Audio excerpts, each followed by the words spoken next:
knows you're on blue when every bruise looks good on you. Tell me who knows you're on blue when every bruise looks good on you. Why won't you hold my hand? Are you gonna deny this? Do the best you can.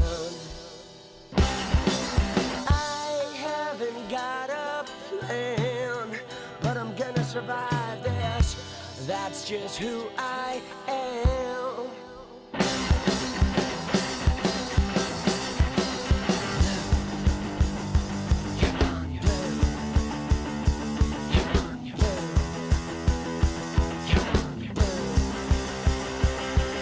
When you're on blue, you keep everything inside of you. You try to play it cool. Sometimes you gotta break the rules. I don't know why you are confused. All you need is a little bit of attitude. Yeah. This is it. I'm tired of explaining. It's too late because everyone is waiting. That's great. So why are you complaining? You're on blue. If I'm unsure, will anybody notice? It's my fault because I love you on purpose. I'm insecure or just a little nervous. You're on blue. Yeah. Yeah, yeah. Hey, hey, hey. Starting to enjoy the view. I'm all about the altitude.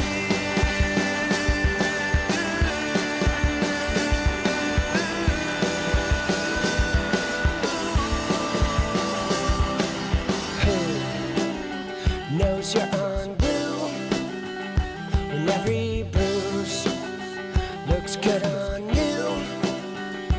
Tell me who knows you're on blue when every bruise looks good on you.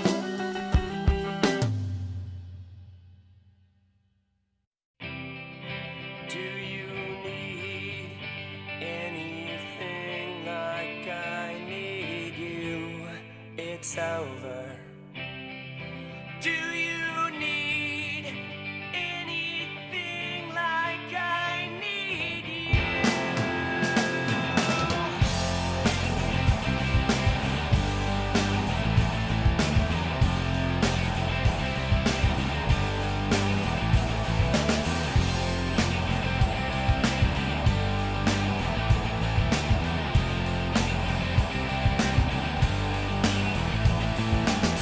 I've got no place to be alone, my friend. He cut his wrist instead.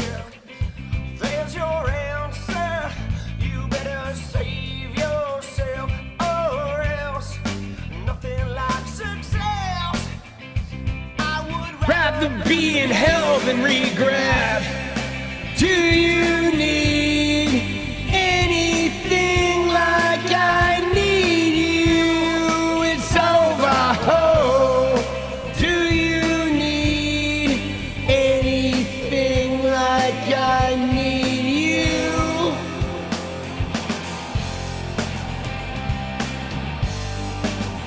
You know I do. There we go. Let's go. What up?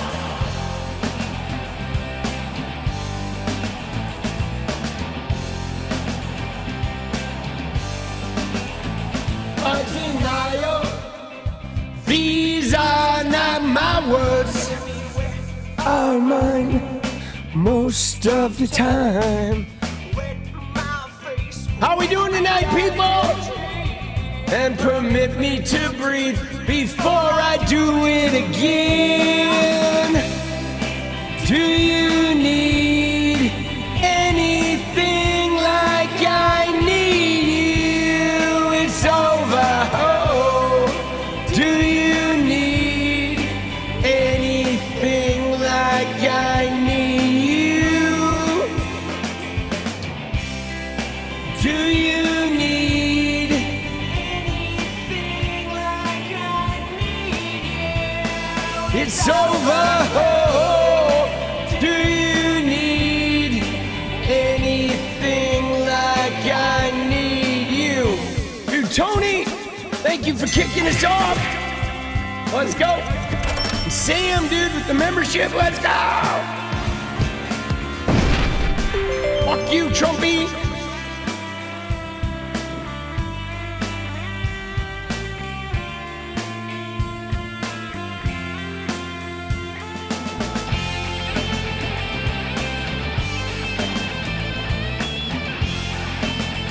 Let's go, Trump is indeed. Here we go.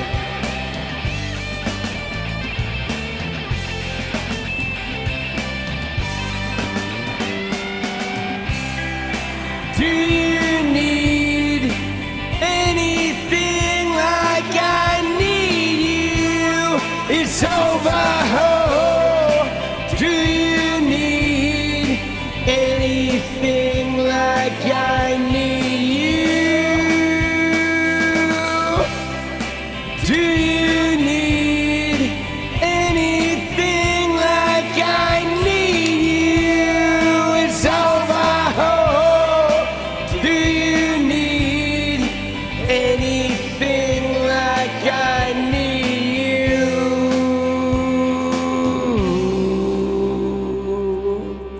Cheers.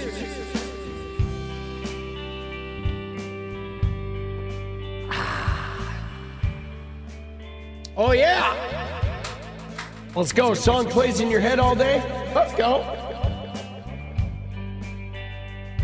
Let's go. Let's go. Oh, oh.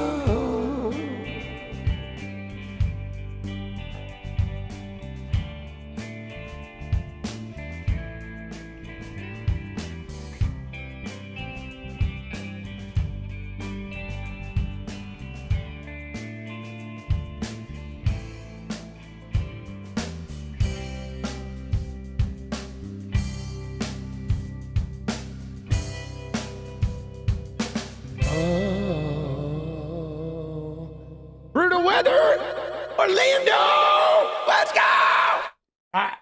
Dude, let's go, dude. Is the weather in Orlando brutal? Dude, it is raining like shit today, right?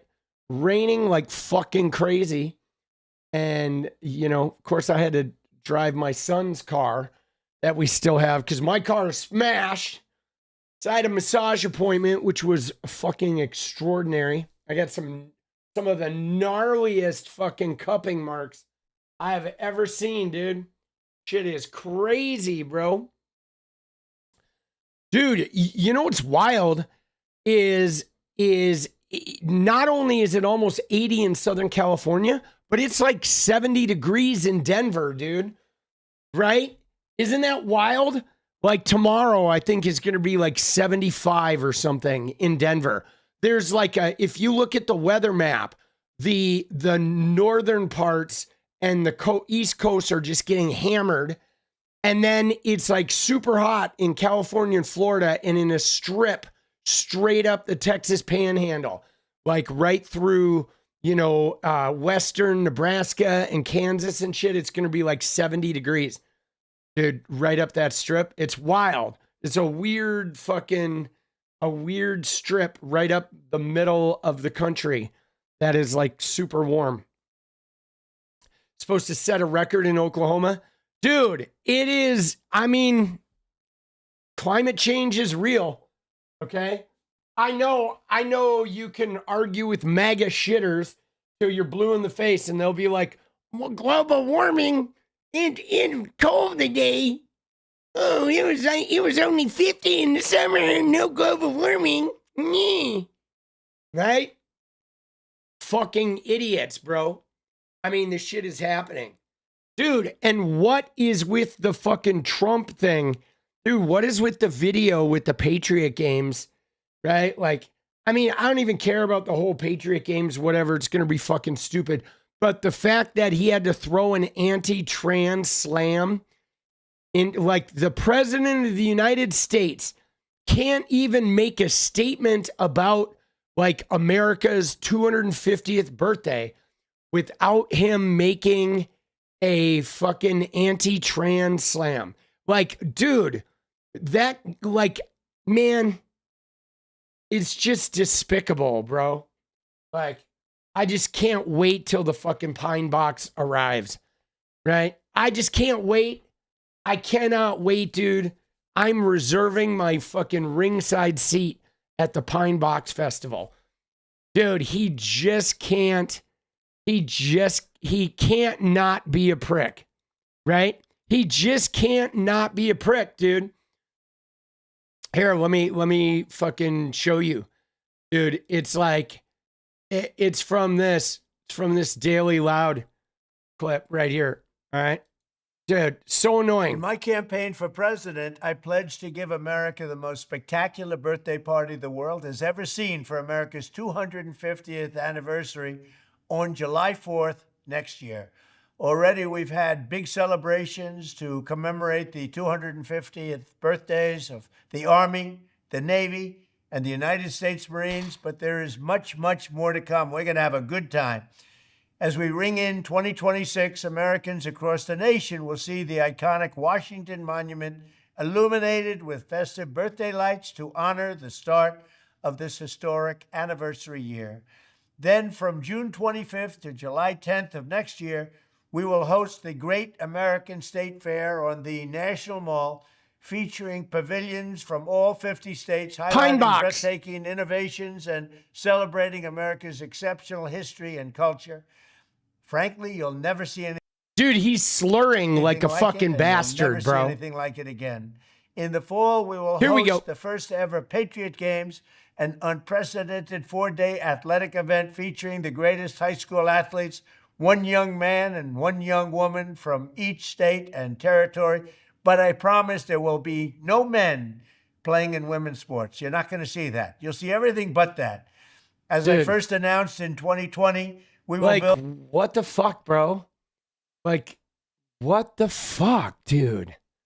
You know what I'm saying? Like, he can't make a fucking statement without just some snide anti-trans bullshit. You know what I'm saying? Like, he just can't make a statement. And the irony is this guy is the dude who made it so transgender women could compete in beauty pageants, guys. Think about that, okay? This guy it helped transgender women be able to compete in beauty pageants. And now he's just saying shit, whatever, like for political power or accolades from MAGA people, right? Trans women use the women's room at his club, right? He's just a fucking degenerate fucking piece of shit, boss. Just a piece of trash. The National Garden of American Heroes, featuring statues of all-time greatest Americans, and we will. Oh shit! Sorry. The president in Paris will host a major prayer event on the the 𝗪𝗏, the only major place. And we will build a triumphal arc as we celebrate the National Garden of American Heroes, featuring statues of all-time greatest Americans. And we will build a triumphal arc as we celebrate 250 years of American freedom. We are the only major. It's supposed to be a triumphal arch, isn't it? Not an arc? They're not building an arc, are they? If they are, I want 2 of every MAGA on that arc, and we're putting that shit to fucking sea. City. We are the only major capital. We are the only major place without a triumphal arc, a beautiful. Oh my God, triumphal arc. Dude, what an idiot, bro. Like. Triumphal arc, one like in Paris where they have the beautiful arc in Paris. They call it the Arc de Triomphe. And we're going to have one in Washington, D.C. very soon. Construction will start. It's going to be called the Arc de Epstein, right? It's going to be called Epstein's nipple is what it's called. It's an arch. Like, it's called the Arc de Triomphe because arch is arc in fucking French, dude. But dude, I know. It's like, you dumb fucker, bro. It's not an arc. It's an arch, bro. Like, just brain dead.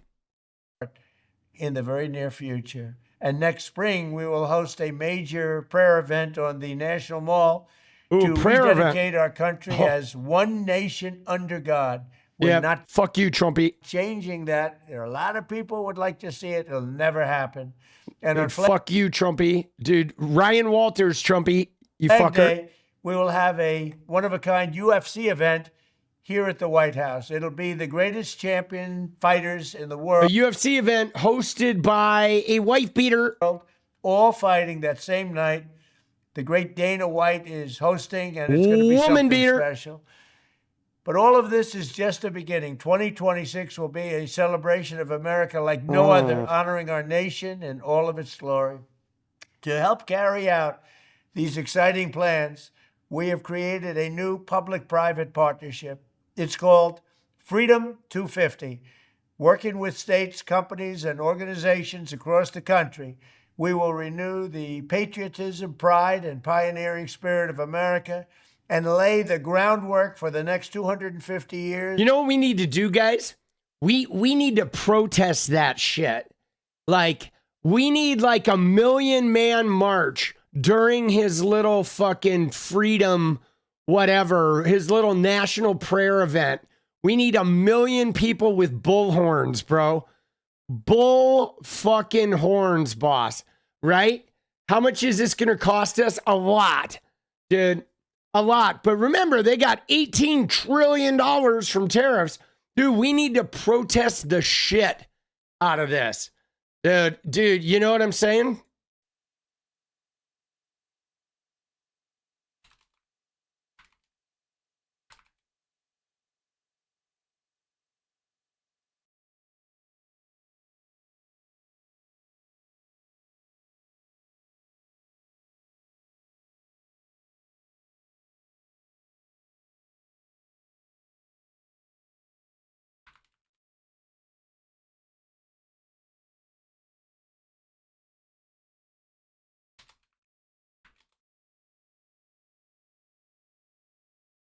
Dude, let's go. Dude, protest the shit out of it, boss. Dude, and I mean, seriously, like a third of the country is going to be unemployed by then. Dude, let's go. Oh, shit. Dude, let's go. Will be a celebration of America like no other, honoring our nation in all of its glory. To help carry out these exciting plans, we have created a new public-private partnership. It will renew the patriotism, pride, and pioneering spirit of America and lay the groundwork for the next 250 years of independence and freedom. This will be a time like you've never had in your lives. America 250. Thank you. I love you all. Dude, we need to protest the shit out of. Dude, look at his fucking hand, though. Look at the hand, guys.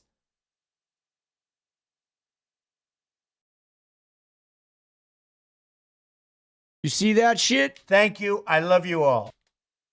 Dude, the hand is like not good, boss. No wonder he keeps that covered up. Dude, when the light's not hitting it, it fucking looks like shit, bro. He was slurring so hard. He was slurring so hard, bro. Jesus. Dad, this guy is so problematic. Oh, dude. Dude. Such a fucking degenerate, dude. Dude, Trump is a turd, boss. Oh no. Dude, Scott Adams is paralyzed. The Dilbert guy, the guy who's just been trashing on everybody. All right. Dude, I think we need to protest the shit out of that. We have some interesting stuff to look at tonight, guys. Right? That video was like, wow. It's just, he's exhausting. He is. He's just he's like a one-trick pony. Yeah, Cry goes, Scott Adams is paralyzed from the waist down, right? It's like an advance of his cancer. So he is like slipping. Yeah, I watched the end of that Seahawks game. Crazy. That was crazy, dude. The football game. I didn't watch it until like the last 3 minutes after it was tied. Like I thought it was over when he threw that interception, right? And it was still 30-14. And then I check in a little bit later and it was 30-30. I was like, holy fucking shit, bro. And then what a crazy fucking going for it. The 2-point conversion, ballsy, right? Ballsy. It's what I like to see, man. Your game comes down to one play, right? You only get one shot. Let's go. Let's fucking go, dude. All right.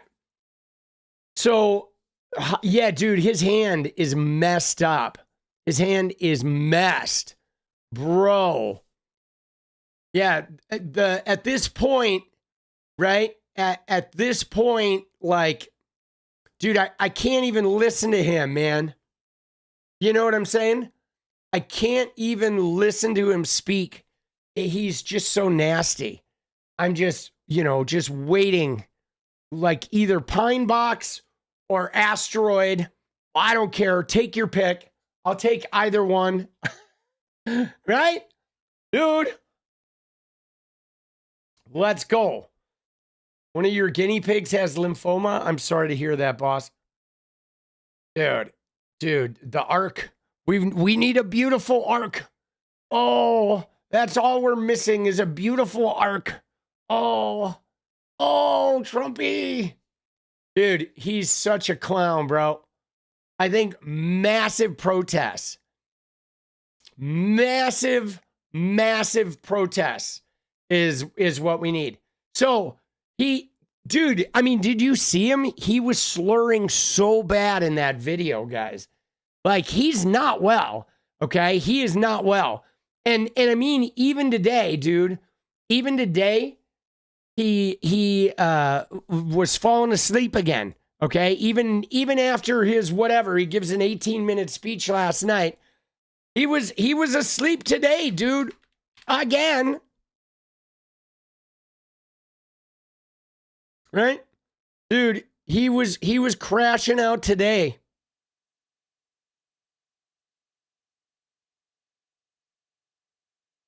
Dude, what picture is this? Oh shit, dude. I gotta save that, dude. I haven't seen that picture before.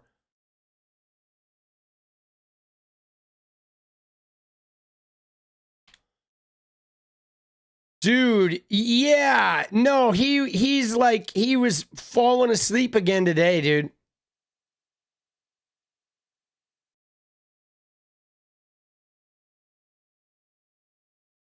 Just, crashing out, right? Dude, another one today, dude. And if you don't have standardized dosing, any study that you do is comparing apples to pears. Dude, his face is drooping and he's fucking getting ready to snooze. Dude, just brutal. And if you don't have standardized dosing, any study that you do is comparing apples to pears. Apples to pears. And we don't know the difference between botanicals and synthetics, and all of these questions we're now going to be able to answer. 5 administrations have promised to act on this issue. The Black 5 administrations. Oh, we're bringing back measles. And I like to lay out my grandma's undies. And I believe that microwaves cause cancer. And the 5G, like, hurt my pee-pee. administration promised to do this, and the proposal began during the Biden administration. It got mired down in the chaos and inertia and disorganization. Yeah, look at him! And look at fucking Trumpy! Look at him, dude! Look at this guy, bro. Oh my God, dude. What a sad sack of shit.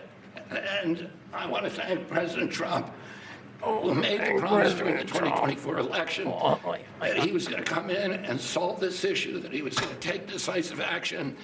Dude. And he has kept that promise today. Oh, kept that promise today. I want to thank President Trump for filling his cabinet with rapists, so there's like room for me too. And I want to thank President Trump for overlooking the fact that I have a dead bear in the fucking credenza.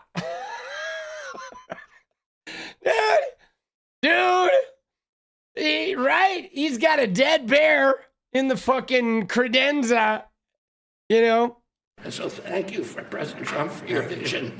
Thank you. And because Thank you. of that, we will have answers very soon. This will finally allow us to study this issue and to answer these questions for the American people. Dude, I'm so glad that we have a dead bear collecting, fucking brain rotted, you know, tinfoil hat, like former heroin addict with no medical degree running the health department. That's just a real, yeah, real happy about that, boss. Jesus Christ, bro. But hey, man, at least he can do some pull-ups, right? Dude, what the fuck, bro?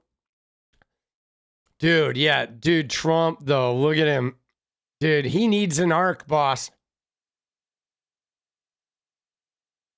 Homie needs an arc. Dude, it is hard to believe it's real life. I'm serious. I have the same thing where I look at these people and I'm like, really? Am I in a dream? Is this actually real? Like 77 million Americans actually voted for these idiots. Like, dude, the way he holds his mouth now, yeah, he's stroked out, right? He is stroked out. He is stroked out. Stroke me. Oh, stroke. Dude, nightmare loop. It is. It is just fucking, it's just crazy, dude. The true enemies within, yeah. Yeah, we got something. Dude, the 77 million who voted for him are something. All right, so let's start with the Epstein photos, okay? More Epstein photos got released today, guys, like 70 photos. Let me see the total. I believe there's 68 new photos. We're going to take a quick run through. Yeah, you like that Billy Squier song? That shit was huge when I was a kid. So Robert Garcia released a statement, okay, that after the Oversight Committee released additional photos, okay? And he said, Oversight Dems will continue to release photographs and documents from the Epstein estate to provide transparency for the American people. As we approach the deadline for the Epstein Files Transparency Act, these new images raise more questions about what exactly the Department of Justice has in its possession. We must end this White House cover-up, and the DOJ must release the files now. Of course, Ghislaine Maxwell on cue has come in and thrown a little wrench into the situation with this. Where is it? It is right here. Okay. So Ghislaine Maxwell, yesterday, just 2 days before the Epstein file release, has asked a federal court to vacate or amend her conviction and 20-year prison sentence for sex trafficking of minors and other offenses, a move that could complicate the release of the Epstein files as mandated by a new law. So she is, again, right before this, trying to insert herself into a way that could, wait, we're reopening this thing. We got to look at my case again, which could put a hold on it. Okay. And how she has demands is because, dude, she's working with the White House. I mean, that's why That's why Todd Blanche went and met with her. That's what that whole thing was about, making sure she's going to play ball. Okay. She perjured herself. Doesn't matter. They moved her to a nice little country club prison. And then she's going to try to wreak havoc because remember, guys, so first off, Jose, not only is she a convicted trafficker, she is a convicted sex offender as well. She sexually abused many young women, hundreds, okay, with Jeffrey Epstein. She is an abuser. She is not just a trafficker. She is like the full deal. But she has been irritated from the get-go because there was that non-prosecution agreement down in Florida when he got arrested the first time that said none of his co-conspirators could be, prosecuted. And she was not listed on that agreement, and they prosecuted her anyway. And so she has always felt like because of that immunity deal, she should have been safe from prosecution. But like, man, dude, I'm getting tired of these games. I'm getting tired of this nonsensical shit. And she, though, has been friends with Trumpy since the 80s. Like, her friendship with Trump predated Epstein. Okay? So Trump and Ghislaine Maxwell and Ghislaine's dad, Robert Maxwell, are the real, like, first connectors. Okay? Trump had deep ties to Robert Maxwell and the Maxwell family long before Epstein was even around. But we are going to look at this article later. The New York Times did a great article about, Epstein and Trump's best friend. Oh my God. We're going to look through this. This shit is amazing. That just came out. And so, yes, what we do have is we have Ghislaine making this power play. Doesn't matter.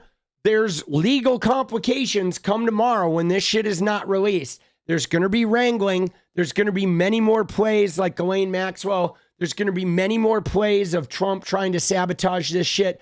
But meanwhile, what's going to happen is they're going to eke them out, okay? The Democrats are going to continue releasing this material.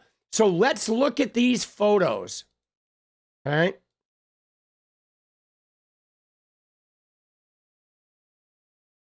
All right, here we go. So let's get this ready. I'm going to get this screen up ready. Give me one sec. There we go. All right, so there are 68 new photos released today. Again, these are from the Epstein estate. They are not from the files. So this is obviously a text chat, okay? I don't know. Try to send someone else. I have a friend, Scout. She sent me some girls today, but she asked 1,000 per girl. I will send you girls now. Maybe someone will be good for Jay. And then they have the name, the age, height, measurements, weight, etc., and the departure city. So this is interesting because I'm wondering if this has something to do with like trafficking, right? Something's going on here, but it is a obviously showing that they're, cruising through and making demands, sending girls for money, looking to see if they would be right for Epstein. Now, the international stuff is important because Donald Trump's modeling agency, Trump Models, was trafficking girls from Eastern Europe. And so this could get dicey for him. It's possible that there's some improprieties from his modeling business that he wants to hide as well. All right. Next up, we have Bill Gates in a hotel room with some woman who apparently is a victim, right? That is, her face is redacted, but there we go. There's our fucking Billy Gates in a hotel room. And we have some marble bathroom. We have the kitchen. This is the kitchen on the island. This is the kitchen on Epstein Island. There's another shot of Epstein Island, a little breakfast nook. You see how they've redacted the pictures that are on there? Look at this. Look at this thing right here, dude. You see what's up here? Dude, this is like, I don't know what this drawing is, but it reminds me of the drawing that is in the birthday book. Remember the birthday book had a cartoon drawing? As soon as I saw that, I wondered if that was that, right? So, you know what I'm saying? Pretty crazy, though. What else do we got here? We got another one of Bill Gates and a young lady. This is in, what is this? Adventure flight support. This is in an airport, I think. Yeah, I think that's it. I think that's an airport, right? That's what that looks like. Looks like it's in an airport, probably after the, right? Someone made a decision to cover that board and not that drawing? Yeah. Can't really see anything on it, though. All right. Then there's a passport of a young lady from the Russia Federation. Okay. There's a passport. So I don't know here, guys.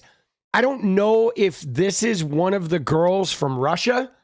But yeah, her body language is definitely like not comforted, right?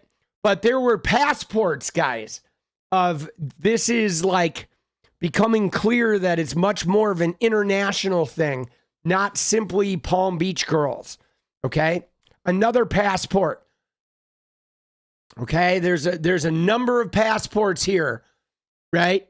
This one, or a visa from, right, some country. There's another one, an Italian driver's license that belonged to a young lady, a Czech Republic passport. These are from the Epstein estate. Okay, these are again. There's international trafficking. Absolutely. There's a South Africa ID card. They're all for young women. This one's Ukraine. Another one from Ukraine. Here's one from Lithuania. Okay, this is the bearer was convicted of a sex offense against a minor and is a covered sex offender pursuant to 22 United States Code. So this, I think, is a stamp in Epstein's this must be in Epstein's passport. Right? They must have stamped his passport in the visa section that marks him being a sex offender. Yikes, bro. Dude, what a fucking clown show. Dude, Trumpy's best friend. All right, here's one with Epstein and 3 ladies. And, dude, look at the creepy, what is with the creepy artwork, boss? This shit is crazy. This is, I don't know which residence this is. This is not the island. This looks like it is, it looks like it's either the New York mansion or Paris, but again, 3 redacted young women. This looks like maybe one of the young women from earlier with Bill Gates. It's a little hard to tell. Okay. Then here's more photos of the Bannon Epstein in the office. Right? This is like on the other side of the desk where Bannon and Epstein were. There, of course, is the photo of the person on that couch that had that redacted image. Is that the Mad Magazine guy? I don't know. Arthur Alfred E. Newman or what have you. Right? There's another shot of that. Bannon. We got several photos of Bannon. All right. Now, here's one on the jet.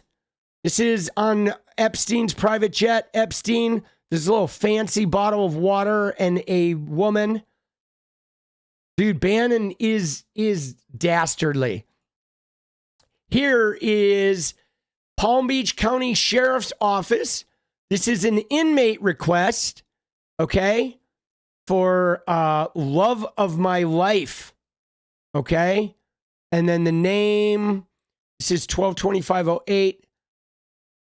I wanted you to know, 𝗙cie𝗶𝗹𝗶, pulling you by the hand. I love you. Official signature, Paris, Dubai. This is made me.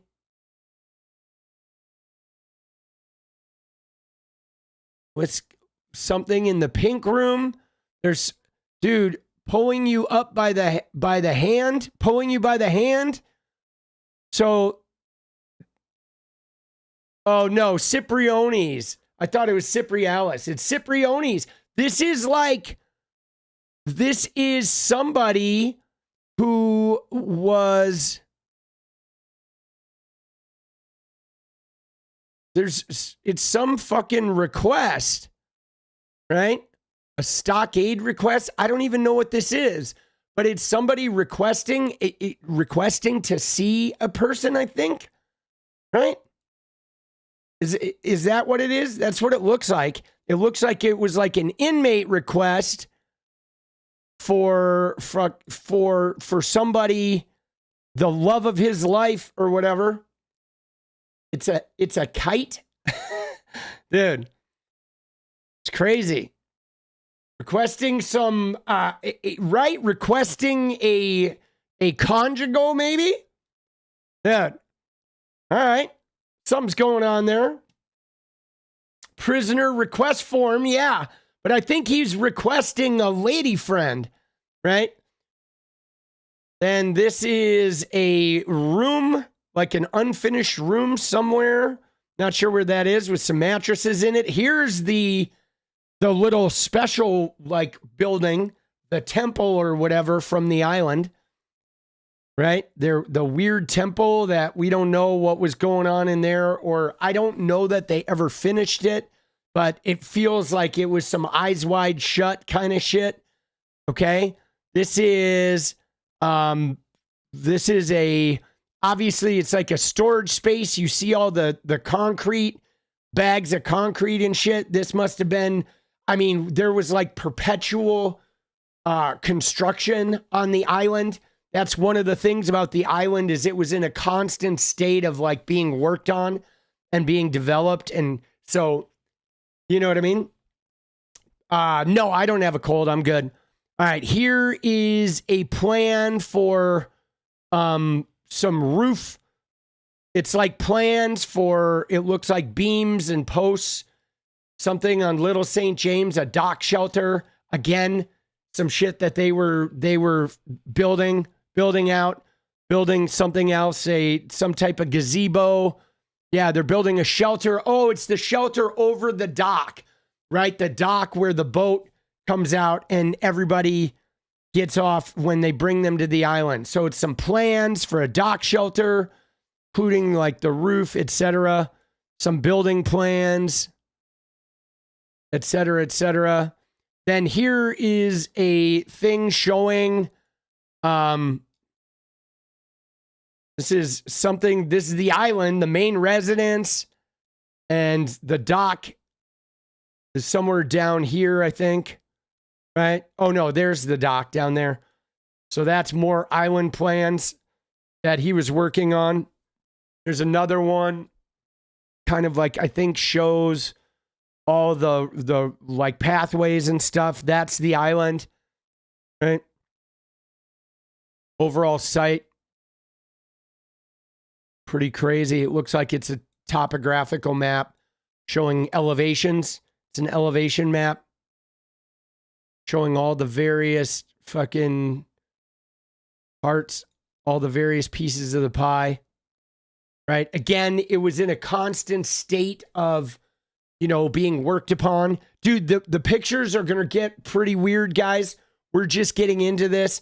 All right, here's one of Epstein at some type of dinner with some people. Not sure who these people are. Obviously, it's hard to tell. Do we know who this guy is? This guy looks familiar, but I don't know who this guy is. Right?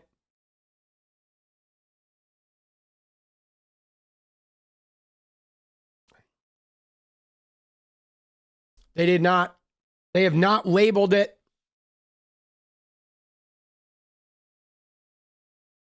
Republican. Dude, he looks Republican, doesn't he? Although, there he is again.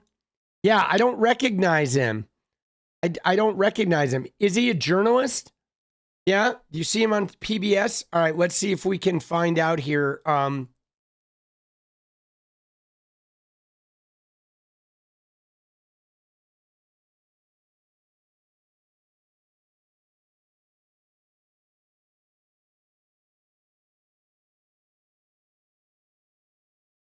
David Brooks. There, yeah, it's him. That's him, David Brooks. There he is. Let's go. Oh, you guys, let's go. You guys are coming in with it. Oh, shit. New York Times columnist, David Brooks. Of course. There we go. All right. He's smiling. Look at Epstein. Look at him, dude. He's so fucking, look at him. Doesn't he look like he just thinks he's getting away with everything? Right? Then this guy who's this guy? We're gonna keep finding these guys. This is where the AI is helpful.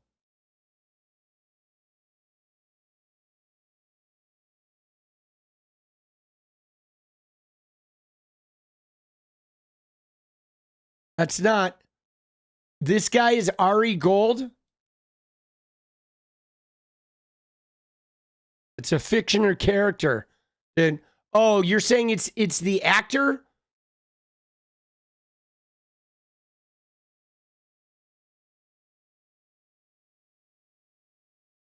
The actor who plays him?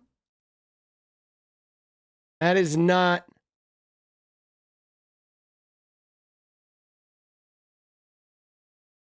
Is that him? Is that Sergey Brin? Oh, Jeremy Piven? No.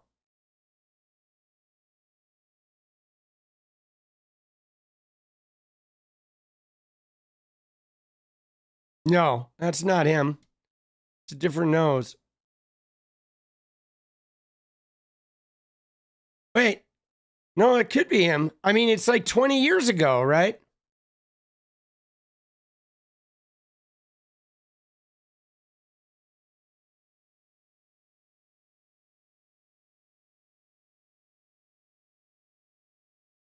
All right, let's see here.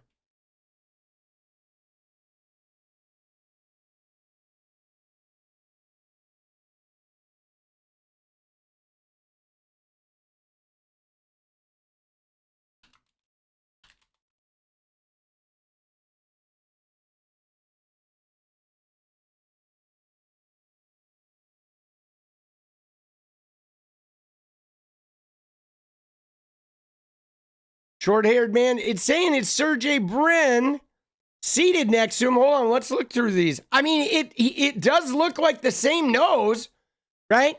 I mean, this is, 15 years ago or whatever, right?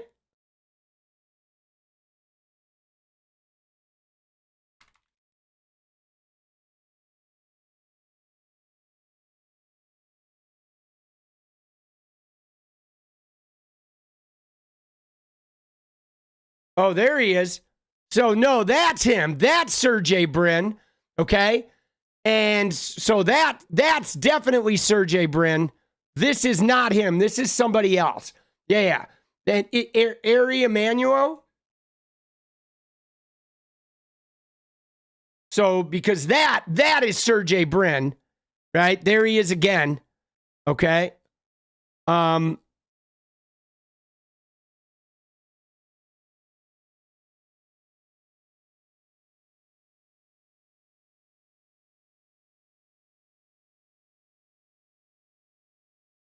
No, it's not Ari Emanuel.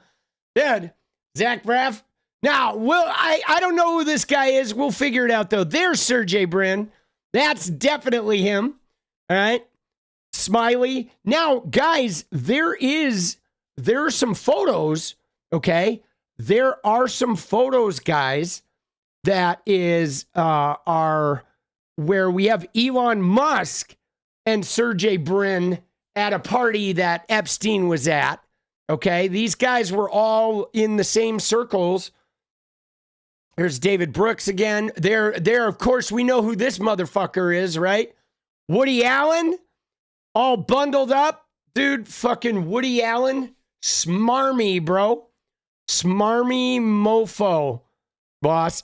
There's Noam Chomsky, right?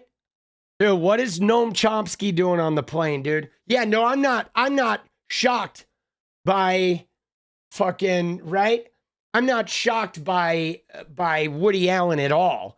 I mean, Woody Allen's like a well-known fucking, yeah, I'm going to marry, he married his wife's adopted daughter.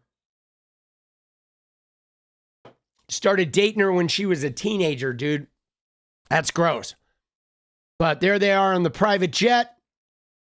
Dude, Noam. There's Epstein's passport. Now here is stuff that is being written on girls' bodies. Okay, this one says Lolita. Like, look at that. Lolita. Lolita, guys. Lolita. The tip of the tongue taking a trip of 3 steps down the palate to tap at 3 on the teeth, right? I don't know what that means, right? All right. Down the palate to top at 3 on the teeth. I don't know. There's a bunch of writing. Cut 3. It looks like at 3, right? But Lolita. And this one says she was low, plain low in the morning, standing 4 feet 10 in 1 sock. And look, you have the Lolita book there. Dude, isn't that wild? That's crazy, dude. Right? They're like whatever Lolita messages being written on the feet. You know, we don't know who these feet are. It's a nice foot, though. A little black nail polish. All right, all right. Then here we go. This is Epstein, and who is this guy?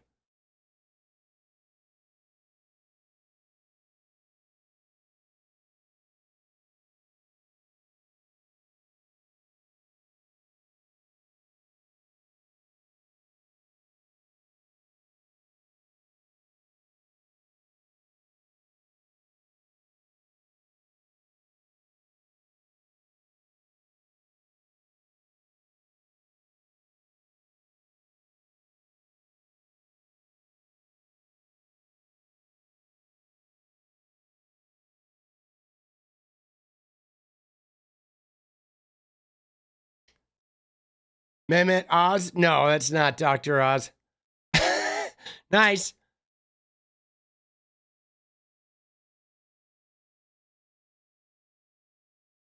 Hold on. May have to log in to Wired real quick. All right. All right, I'm logged in.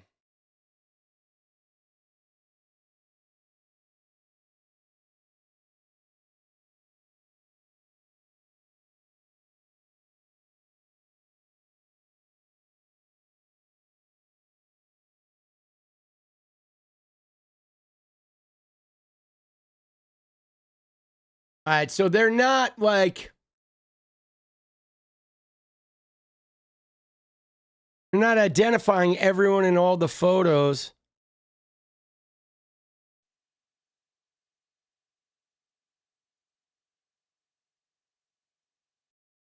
All right. You're so tired of this? Of this?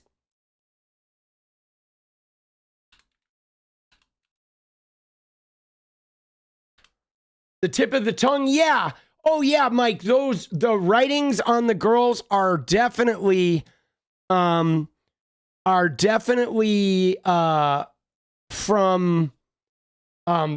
book, from Lolita.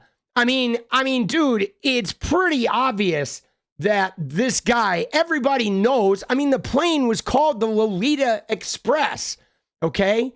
So like they were well versed in Epstein's predilections, okay? They were absolutely well versed in this. See, I want a markup of all the photos, right?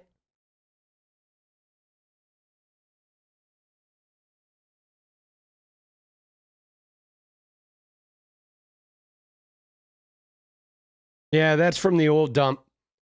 Dude, we'll have to sort it out. I don't know who that guy is. He looks a little familiar, though, guys. This guy, he does. He looks familiar. Let me see.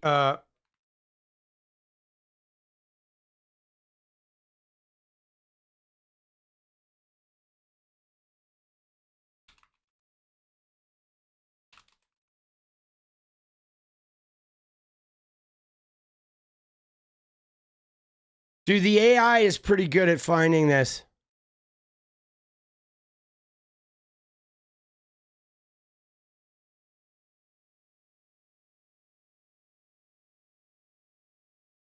That's not Jean-Luc Brunel. Oh, is it? No. Dude, that is not Jean-Luc Brunel. I don't think that's Jean-Luc Brunel.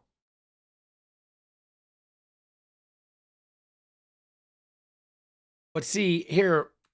We'll do. No, none of these are AI.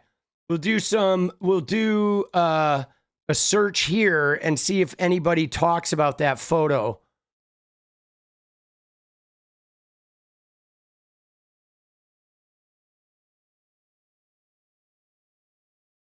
Yeah, I don't see anybody like listing that.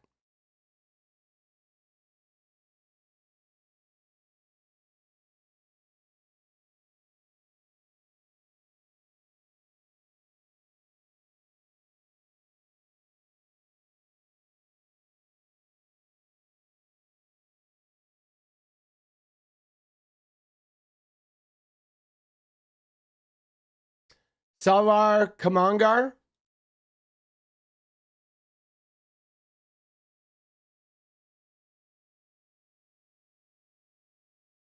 Oh, that's the other guy. That is the dude. This dude. All right. 𝗙𝗪𝗪𝗀𝗧 is the dude from this dinner, right? The fucking the guy that was like close to the camera.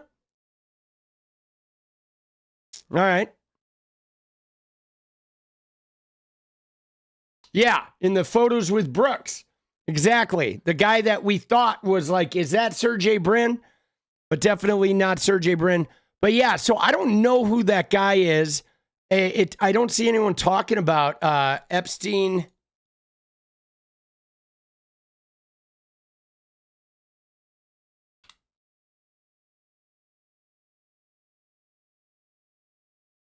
Yeah. All right, we'll have to get back to it. We'll have to get back to this. Susie says Clinton never on the island. I mean, dude, there's a possibility that Clinton didn't go to the island. Like, we don't know. You know what I'm saying? We have no idea. There's Epstein in an airport. There's Epstein and is this the same guy from Dubai? Is this the Dubai guy? Right? Was that the Israel airport? Is that an IDF guy? No. That's US. There's a US flag up there. That's us. That looks like a US patch, doesn't it? Dude, yeah, they did stuff all over the place, right? They did. You certainly didn't have to go to the island. And again, guys, even going to the island is not cut and dried, because I've said this before, that many people went to that island that never had anything to do with girls. And, right? You know what I'm saying? Like, I'm sure he took people to the island for events where there were no girls, and then there were to the islands with girls. And, you know, like, it was never going to be, like, straight cut and dried. So we're never really going to know, right? And Miroslav, is that the one? The guy with the guy, Miroslav?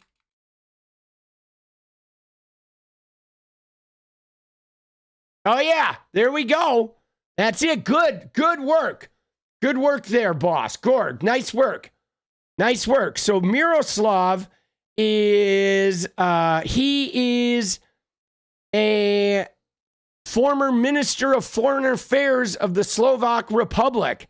So he's a diplomat and politician. You're like, let's go. Thank you, Thomas Paine. Let's go, baby. Dude, wait a second. Did you hear? Did you hear the, you heard the fucking, the thing? I didn't hear the thing again, guys. Hold on. I didn't hear the punch, which is weird. I don't know why I didn't hear the punch. That's very strange.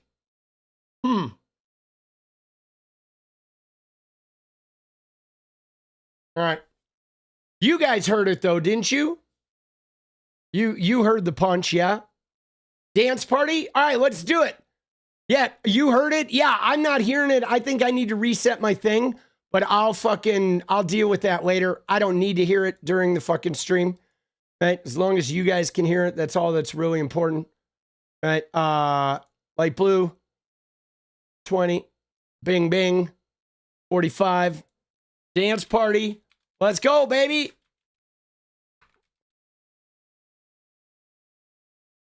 There it is.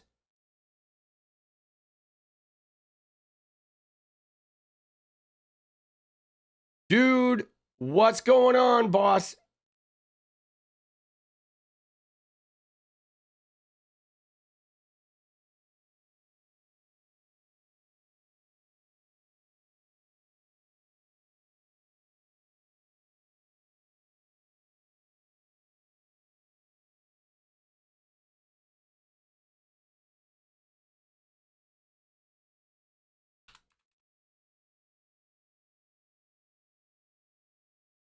There we go. All right, there we go. Let's go. There it is. There it is, baby. Let's go. Dude, Miroslav, of course. Now, here we got a group of guys. Dude, Gorg, let's go, baby. Appreciate you, boss.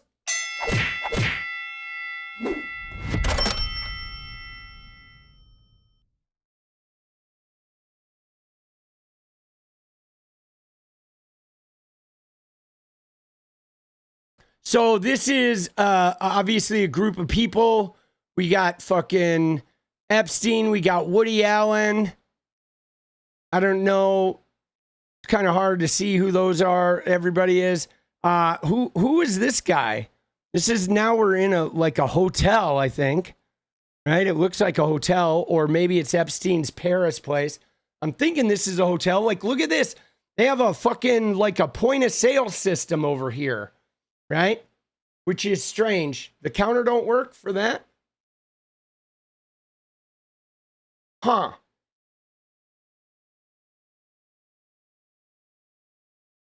All right. We'll see if it works after that. Maybe that one came through like right there. So, yeah, this is weird. It seems like a hotel, doesn't it? But why is there a point of sale? Right? This is very strange. It's got a POS machine right here, right? This is like a touch screen. Dude, Pinky, let's go. There we go. Now it's working. Dude, it's like a touch screen, like at a restaurant where you type in an order and it prints it up on a ticket. You know what I'm saying? Which is weird. Like, where are they? You know what I'm saying? Is this a restaurant? Are they at a restaurant or something? Because that is definitely, that is a station. That's a point of sale station. Is it working? It is working. Let's go, Seattle Jen. Let's go. Yeah. Yeah, I spent half my life doing those things. Right? But do we know who this guy is? Oh, yeah, it's at a hotel, right? It is. It's in a hotel. Dude, let's go, Johnny Bear. There it is, baby. Let's go. Dude, hold on one sec. I'm gonna turn off I'm gonna go silent here for a sec. I'm gonna turn off the Go XLR and restart it.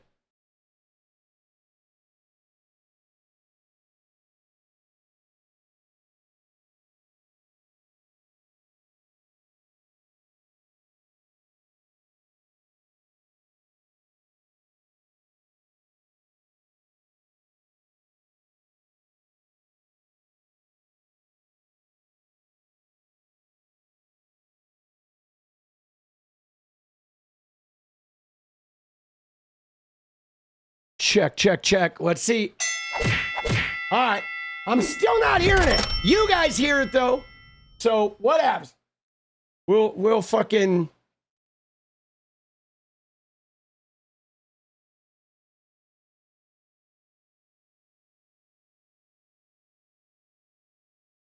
I'm not hearing the music either.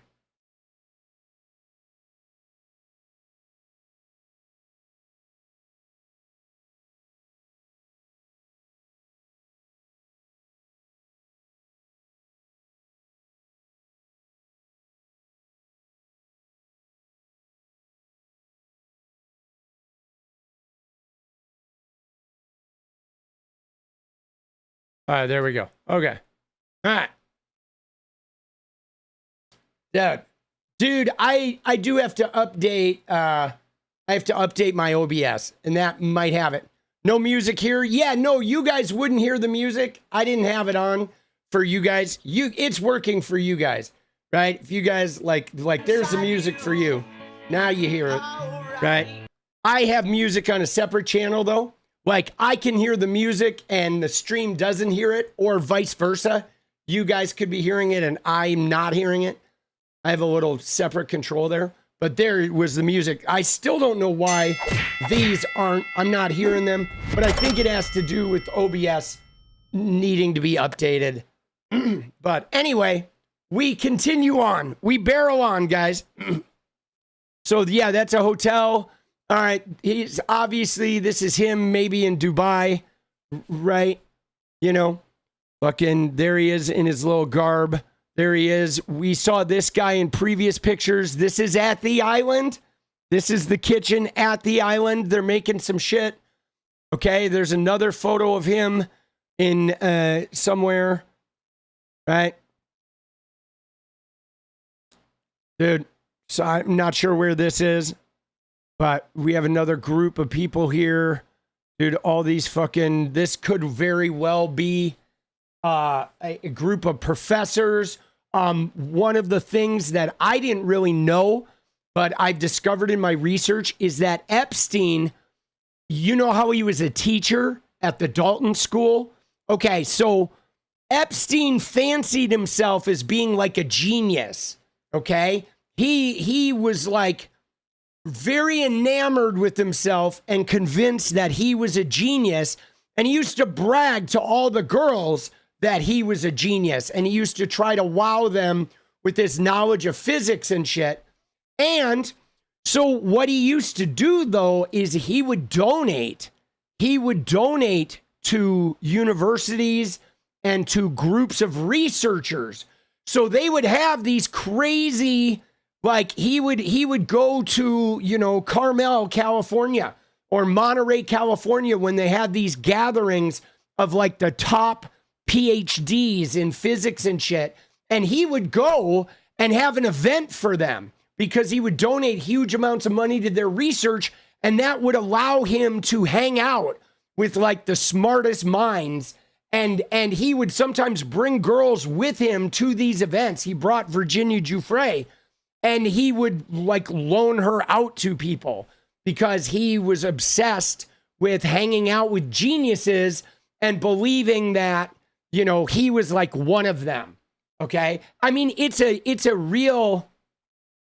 pretty common thing with these guys, with these narcissists, that they want to be regarded as geniuses. All right. But so here's a group of people. I don't know. I'm not sure where this is. I think, I don't know. Maybe this is a basement room of the island or some shit. There's some bows. Dude, she was Lola in slacks. More writing on the girls, right? She was Dolly at school. More writing on the girls. This one says, sure was. She was. What does that say? Boy, she was Dolores on the dotted line. She was Dolores on the dotted line. Yeah. Dude, let's go. Try right clicking in Google Lens search. I'm not in Chrome. I'm actually in my photo viewer. But it's all right. We don't need to have all the answers today. We'll figure it out. All right, wait. Is that it? No. Maybe it is. Oh, yeah. I think that is all of them. No, there's more. There was this one, okay? This is medication for a urinary tract infection. I think my photo viewer fucking froze up or some shit.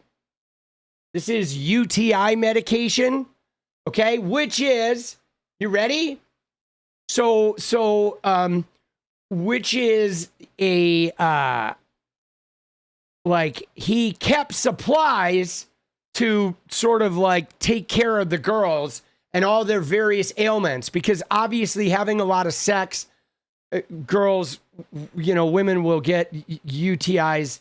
It's pretty common. So yeah, it's pretty wild that he had all this shit. Now, so saying, is it hearsay or known fact? So the thing about this, Groove Dragon, is with all of this stuff, it is both known fact and hearsay, because there are many, many women that have gone on the record about being passed along to various scientists and heads of state and politicians and governors and senators and so on and so forth. The problem is they don't have corroboration. They have the word of the girls, and the girls, what they did is the girls didn't even know the guys' names. Okay, so here's how they figured it out: is they showed them photos, and the girls, like a lineup. Okay, the girls, like a lineup, picked out the men that they had been, you know, loaned out to. But all of it is essentially hearsay because they don't have documented proof, right? It's all victim statements. But a lot of it is corroborated by the girls knowing, hey, it was, you know, in the spring of 2001, and it was in Monterey, California. And then they know that that person that she pointed out was a scientist at a convention in Monterey, California. So they have, like, I believe they have ample circumstantial evidence to tie these things, because when the girl remembers where it happened, they can tie them to it. This is not just a bunch of statements in the dark. I mean, there's a reason why these indictments and shit came down, and there's a reason why these cops pursued this case for so long and called the FBI when it wasn't working out, because they had a ton of evidence. But nobody knows if they were paying. Like, I don't think they were paying per se. I think the sexual favors were more about access and you know, payback for favors, et cetera, et cetera. I mean, it's pretty crazy. Here's another passport from Ukraine. All right, so I think that is all of them. Let me go back here and let me just check my little thing here to see if I think we hit them all. Yeah, we did. Dude, it just makes me sick, man. You know what I'm saying? Oh shit, does it? It anesthetizes the urinary tract? That is even fucking crazier. Yikes.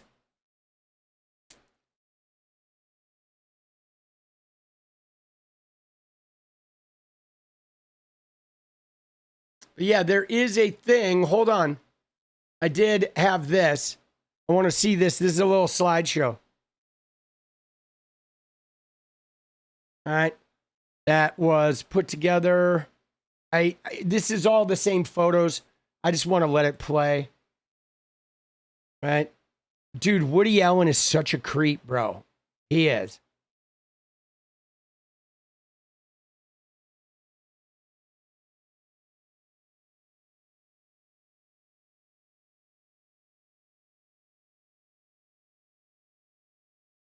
Such a creep, dude.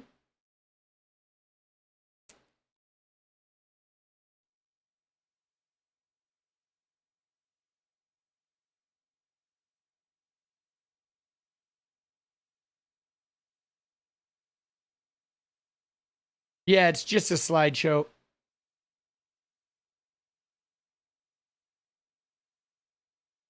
We've seen this. The House Oversight Committee has released a... That was from a previous dump. All right, gonna move on there. Dude, we gotta look. Hold on. We gotta look at this article. Okay? Surprised Woody Allen's career lasted as long as it did. Guys, I'm telling you, you know why Woody Allen's career lasted so long? Because nobody gave a fuck. Okay? Nobody gave a shit. Okay? There's like plenty of information and stories of, you know, men hooking up with teenage girls, Jack Nicholson, friends of Roman Polanski, like Hollywood stars, you know, hooking up with very, very young people. Obviously, Roman Polanski was having a relationship with 𝗙sze 𝗵𝗀. Nobody cared. It was like taboo, but like taboo and like, oh, I can't believe they did that taboo, but boys will be boys, you know? And I mean, Polanski, though, he did flee the country. Now, he fled the country to avoid being arrested. He went and moved internationally, moved to France. But I will say this, and I'm not going to let Polanski off the hook because that's fucked up. But one thing I will say, though, is I guess with Polanski, like having his pregnant wife get murdered brutally and some of his close friends by the Charles Manson family, I guess I at least can see how Roman Polanski could go off and have a breakdown and engage in some type of crazy illegal behavior. Like, you know what I'm saying? Like, not like he shouldn't be punished for it, but dude, you know, people do crazy shit when they're fucking go through a traumatic experience like that. But like, fuck, bro, get a goddamn therapist, boss, if you're having this shit. You know what I'm saying? Like, you don't need to be doing that. I could understand you're like getting yourself into some situations because your wife was murdered, but like, bro, go see a therapist instead of like, you know, trying to impregnate the 12-year-old, the 13-year-old. It's fucking brutal, dude. Dude, it's just brutal. But guys, again, nobody cared, man. Yeah, it's a good shirt. Dude, no one fucking cared. I mean, there's been a long history, right? There's been a long fucking history of, you know, Elvis, fucking, you know, Jerry Lee Lewis. I mean, guys, they used to literally marry, you know, 15-year-old girls. It was pretty standard, like, you know, creepy, but like it was totally like nobody really batted an eye, you know? You know what I'm saying? They did not really bat an eye. Everybody was just kind of like whatever. But I think, guys, I feel like my experience was this shit was going on just right up into the 90s, you know, and the early 2000s. It was just pretty. I mean, look at Jerry Seinfeld, man. He was like in his 40s and he was dating, you know, Shoshana. And I think she was 17, man. You know what I'm saying? Like, dude, shit is outrageous. But guys, we got to segue to this, guys, because this article in the New York Times is batshit. Okay? This thing is batshit. I will fucking share it if you want.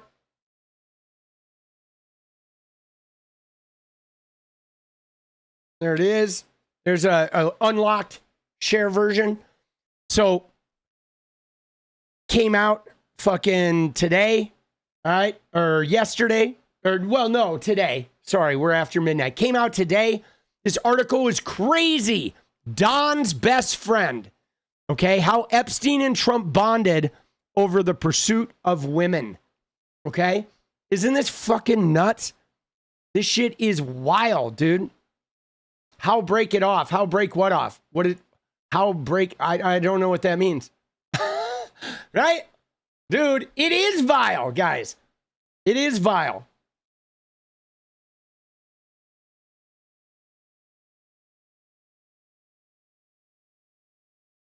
But yeah, man, the shit was, dude, you're welcome. Yeah, I love the New York Times gift articles. They're good. They're good.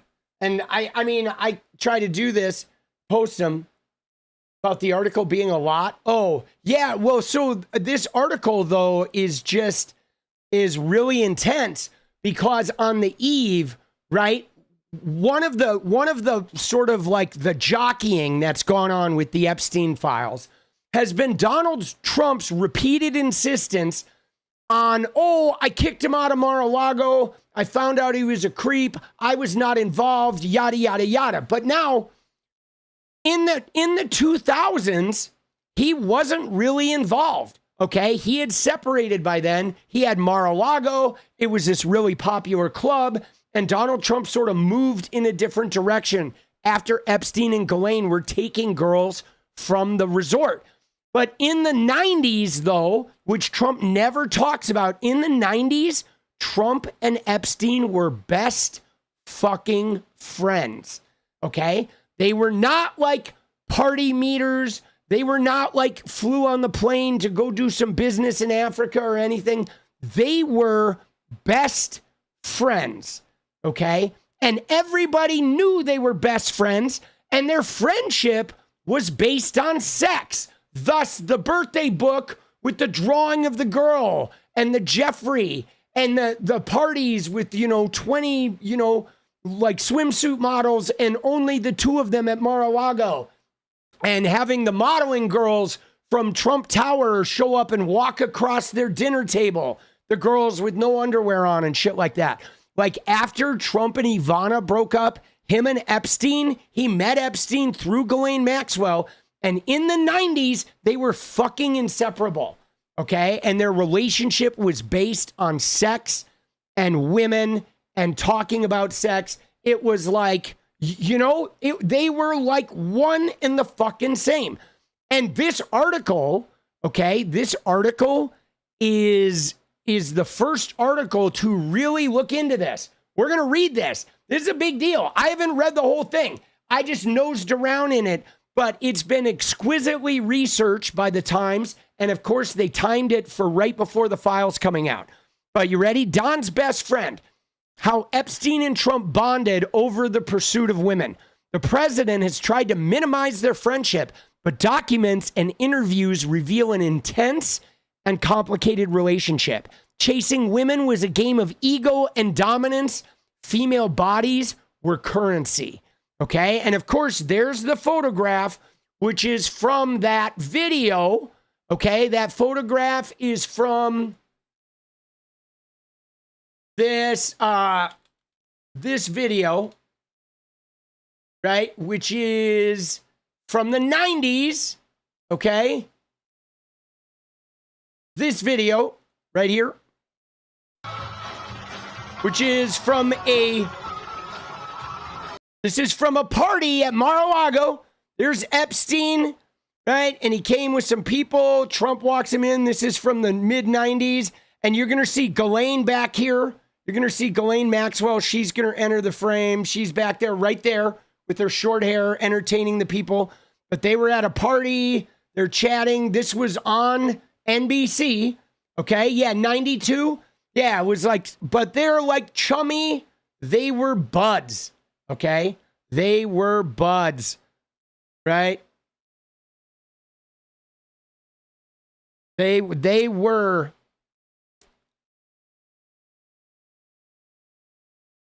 Dude. So yeah. So that's what that photo's from, right? I've known Jeff for 15 years. Terrific guy. Terrific guy.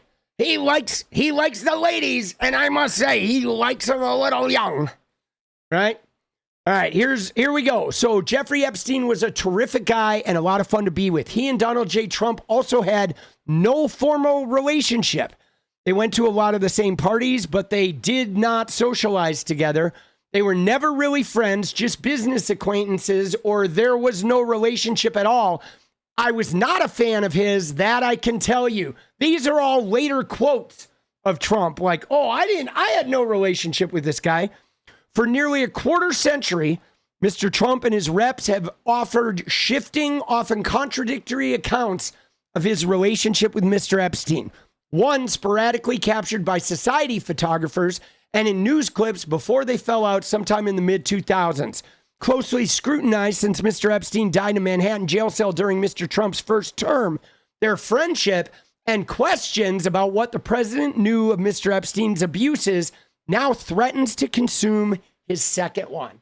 And this is the crux.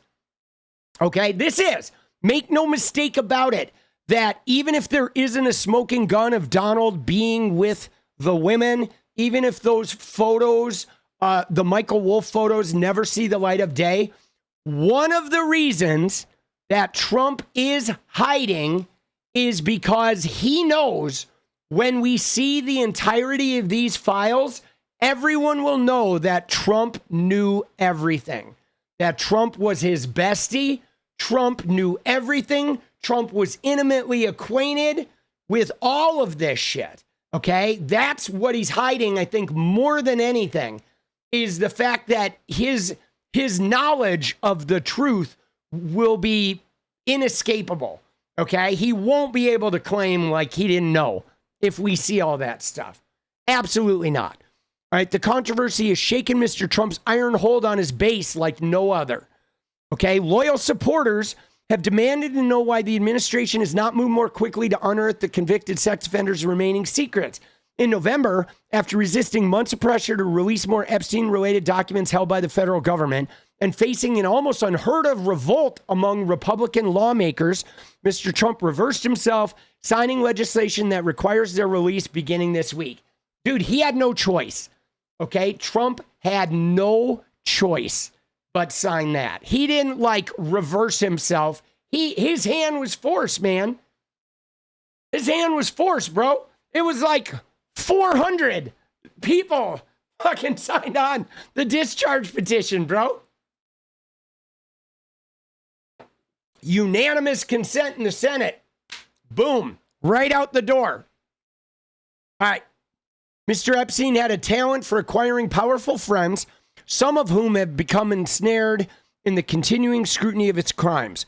For months, Mr. Trump has labored furiously to shift himself out of the frame, dismissing questions about his relationship with Mr. Epstein as a Democrat hoax and imploring his supporters to ignore the matter entirely. An examination of their history by the New York Times has found no evidence implicating Mr. Trump in Mr. Epstein's abuse and trafficking of minors. Okay? And that's just it. Okay? I don't know that they're going to find this evidence. Right? I don't know that they're going to find it, but they are going to find plenty of evidence that Donald was very close to him and he knew. Okay? But the two men's relationship was both far closer and far more complex than the president now admits. Beginning in the late 1980s, the two men forged a bond intense enough to leave others who knew them with the impression that they were each other's closest friend, the Times found. Mr. Epstein was then a little-known financier who cultivated mystery around the scope and source of his self-made wealth. Mr. Trump, 6 years older, was a real estate scion who relished publicity and exaggerated his successes. Neither man drank or did drugs. They pursued women in a game of ego and dominance. Female bodies were currency. Over nearly 2 decades, as Mr. Trump cut a swath through the party circuits in New York and Florida, Mr. Epstein was perhaps his most reliable wingman. During the 1990s and early 2000s, they prowled Mr. Epstein's Manhattan mansion and Mr. Trump's Plaza Hotel, at least one of Mr. Trump's Atlantic City casinos, and both of their Palm Beach homes. All right, they visited each other's offices and spoke often by phone, according to other former Epstein employees and women who spent time in his homes. With all other men, Mr. Epstein might discuss tax shelters, international affairs, or neuroscience. With Mr. Trump, he talked about sex. Okay? That's what it was. It was, their relationship was about sex. I think it was just trophy hunting. Stacey Williams, who rose to fame as a star of the Sports Illustrated swimsuit editions during the 90s, said in an interview with The Times, in social media posts and interviews with news outlets in recent years, Miss Williams has described how Mr. Trump groped her in 1993 at Trump Tower while Mr. Epstein, whom she was then dating, watched. Okay, and I made a video about her. It's in the Epstein thing. She was the one who Epstein called her to his office to meet Trump, and then Trump felt her up in front of Epstein, and then Epstein like berated her. I believe she's Australian. Stacey Williams, that is right, her. I think she is Australian. Oh no, no, never mind. She's from Philadelphia. Okay, I thought she was Australian, but my bad. But no, she's from Philly. But Stacey Williams, that's her. Yeah, she was dating Epstein. She is? Is she really? Dude, I could have swore she was from Australia. Did she grow up there? No? No, she grew up in Pennsylvania. All right. Weird. Crazy. All right. Dude, yeah, I don't know why I thought she was from Australia. Weird. But, so I think Jeffrey liked that he had this Sports Illustrated model who had his name and that Trump was pursuing me, she said. Mr. Trump has denied her account. Okay, to shed light on their friendship, the Times interviewed more than 30 former Epstein employees, victims of his abuse, and others who crossed paths with the two men over the years. The Times also obtained new documents that illuminate their relationship and scoured court documents and other public records. Okay, so they did their research, guys. Okay, they did. Many of the people interviewed by the Times asked to share their stories anonymously, saying they feared for their safety at the hands of supporters of Mr. Trump, a president who has deployed the might of the federal government to target and punish his political opponents. Some Epstein victims have already received death threats for demanding a full accounting of the government's investigations, according to a statement released by more than 24 of them last month. All right, here's a famous photo. This is Epstein and Trump, and he brought his kids. Okay, this is Eric and Ivanka. Stop stupidity. Let's go, baby. Oh, dude, are we out of time? Oh, shit, guys. Hold on, let's pause here. All right, let's pause. We gotta fucking get the dance party squared down. We need 14 and 13. So we're gonna hit this up real quick. All right, we're gonna take a moment and fucking, right? Or 16. Yeah, 16 and 13. Let's go. But dude, this is Trump bringing his kids, okay? Bringing fucking, Ivanka and Eric to, an Epstein hangout. And then this, of course, is 𝗙𝗶𝗶. That is the owner of Elite Models, right? Julian 𝗙𝗶𝗶's dad, John. Is it John? I think it's John, right? Julian 𝗙𝗶𝗶 from The Strokes. That's his dad, who owned Elite Models. He also married a really young model that he had met in one of those model searches, right? Dude, crazy. All right, we're going to forge ahead, but we'll keep an eye on the clock, all right? 12 minutes. We need 16 and 12. All right, there it is. Oh, it was the opening of the Harley-Davidson Cafe in Manhattan, right? This right here is Julian 𝗙𝗶𝗶's dad. Yeah. Yeah, you were watching in the background for a bit. Let's go, C-Punk. Let's go. Yeah, it's he's dead now, but there he is. That's Julian 𝗙𝗶𝗶's dad. Okay, and he ended up marrying right? He ended up marrying somebody who was like 17, right? Right here. This woman right here, dude. They did one of those model searches, okay? They did a model search, and this girl, it was one of those they did in like hotels, next top model or whatever search. They did it every year to find new like talent. And he met this girl and married her. She was 17 when they married, right? Yeah, pretty crazy, dude. All right. So over the 6 years, Mr. Epstein or his partner Ghislaine Maxwell introduced at least 6 women who have accused them of grooming or abuse to Mr. Trump, according to interviews, court testimony, and other records. One was a minor at the time. None have accused Mr. Trump himself of inappropriate behavior. Okay, one of the women who has never before spoken publicly about the experience told the Times that Mr. Epstein had coerced her into attending 4 parties at Epstein's home. Trump attended all 4, the woman said. At 2 of them, she said Mr. Epstein directed her to have sex with other male guests. Again, guys, this is it. This is like Trump, even if he didn't hook up, even if there's not proof, he knew about this shit. Okay? He knew. He knew. It was like common knowledge. Right? In an email among those released by Congress in November, Mr. Epstein boasted he gave Trump a 20-year-old woman who Mr. Epstein dated in the 90s. During a flight together in the early 90s, Trump came on to another Epstein employee traveling with them, telling her that he could have anyone he wanted.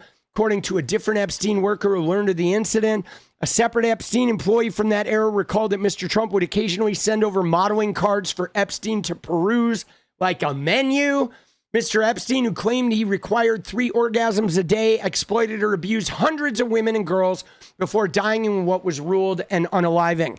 Okay, Mr. Trump does not stand accused of sexually abusing the minor, but over the course of his friendship with Mr. Epstein and beyond, he left a trail of alleged abuse and assault, many details of which began to surface publicly during his successful 2016 presidential campaign. Close to 20 women have accused Trump of groping, forcibly kissing, or sexually assaulting them. Behavior that he once bragged he could get away with because of his celebrity, but later denied ever engaging in. But let's be honest, he bragged about it. We know he was doing it. All right. In 2023, the writer E. Jean Carroll won a $5 million civil judgment against Trump for sexual abuse and defamation. In response to a detailed list of questions from the Times, the White House press secretary Caroline Leavitt issued a statement.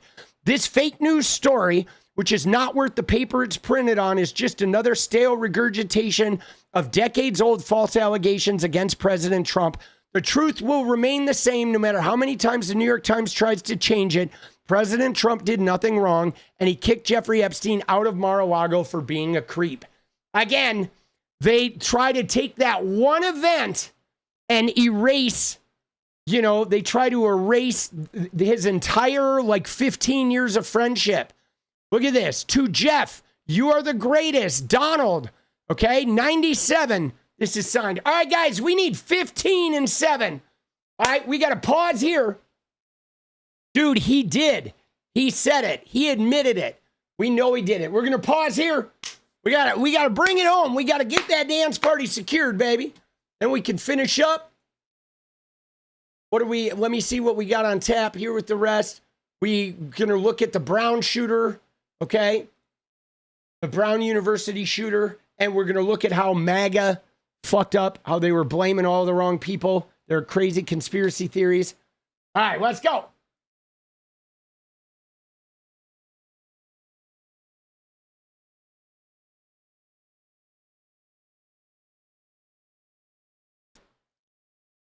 Hated the film biz? Oh, you hated in film biz? Oh shit. Dude, let's go. I like the film biz. It's a little crazy, but I like that shit. Oh shit, here we go.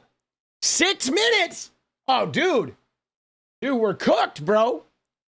We is cooked. You were a sound cutter? Let's go. Dude, I did some sound design for a while. I used to do a lot of repair. Like people would have really noisy audio tracks and I would go and fix it. I used to fix damaged sound or poorly recorded sound, by clipping out just the words and putting them in environmental spaces and then building the backgrounds. Like if they had poorly recorded audio, I would fucking edit the shit out of it to make it sound like it wasn't poorly recorded. It's like hard work. It's pretty grueling. Oh shit, we need the fucking live chat. There we go. Sorry about that. There we go. All right. When I reset it, I didn't have the fucking full thing. Dude, yeah, the strokes are amazing. All right, 5 minutes. Oh shit, dude. We need 15 in 5 minutes. All right. We may not get it. That's all right. We'll see what we get. We're fucking in it to win it. Your ex was a sound engineer? Dude, I like sound work. It's just tedious. You know? It's pretty tedious. It's a lot of work, you know? Lot of work. But dude. All right. Dude, that's crazy though. To Jeff, you are the greatest. Right? Freelance? Yeah. I mean, freelance is just hard. Just in general. You know what I'm saying? Dude, there we go. 𝗙𝗏𝗏𝗏. All right. 5 minutes, guys. 14. Here we go, dude. Let's go. We're in it. Dude, we can do this.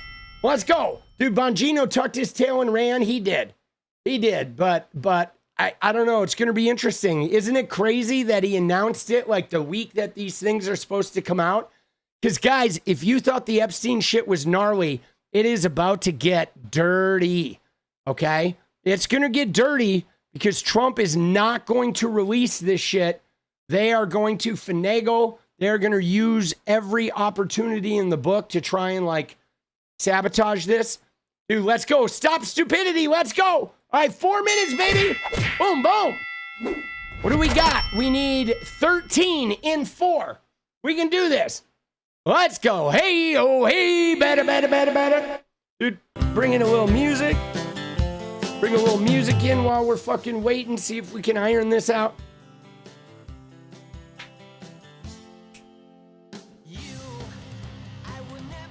Four minutes. Counting down. The Dems are holding some cards. Keep the DOJ honest. Dude, James Banks. Let's go, baby. Let's go. Let's go. Dude, Hypermobile. Let's go from New Zealand. Let's go. Dude, 𝗙𝗵𝗆unk. Let's go. There we go. We got some Space Invaders characters. Let's go. Love to see it. All right, 3.5 minutes. Dude, we're halfway there. We got this. Turn up that volume. You want the volume up? All right, there you go. There it is. Dude, let's go. Borrow bad. Bringing it on, dude. Boom, boom, bam. Hypermobile with another one. Let's go, baby. I don't ever want to come down. Dude, yeah, well, so we know 12th December, we know that Trump was a lech. And I just don't know if we'll ever see the proof of it, okay? And like, you know, but I don't think we have to. I think just knowing that he was aware of this shit and knowing the full extended connection of him in this world is going to be enough to destroy his political clout. I mean, he's politically toxic, guys. He's already there. All right, we need 8 and 2. The things they said, my heart's unbreaking. Dance party, baby, sue me, let's go.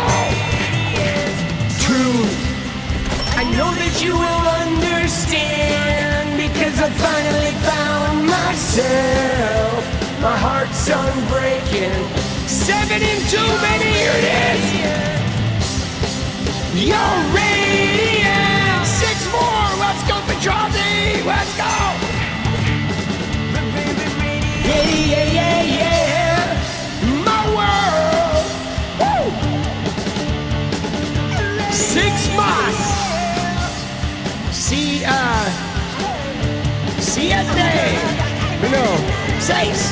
Seis más.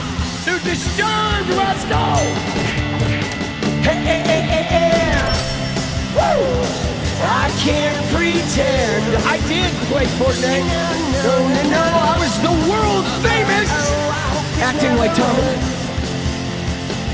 And I gave it up to do something I just like a little bit more. Dude, 𝗙𝗵𝗆unk, let's go! They said my heart's unbreaking. your radiant truth. I know that you will understand because I finally found myself. It's crunch time. We need 4 more, baby. Your radiant. 3 more. Let's go. Here's another. Thank you to start. 2 more, Powerman. Keep up the momentum. We got this.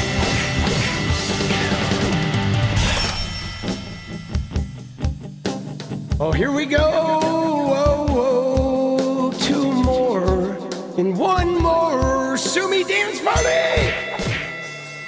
And there it is. Seattle Jen brings it home. Let's go. All right, dude, we made it.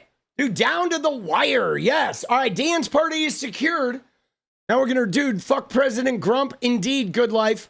Let's go. I'm with you. Fuck the Grump, dude. Let's go. Dude, I clinched.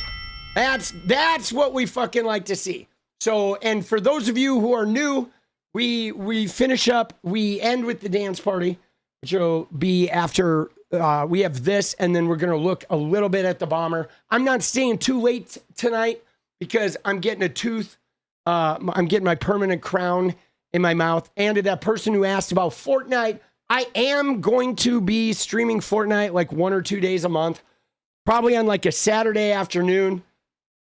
I had said I would do it a little bit after we hit 500 viewer average, right? Back when we had like 10 viewers in the politics channel, I said, when we get to 500, I'll go stream some Fortnite, right?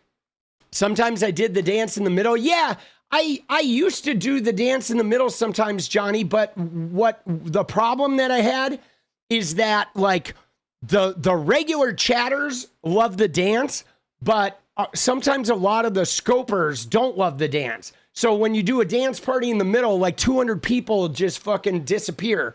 And I was like, that I didn't really love, right?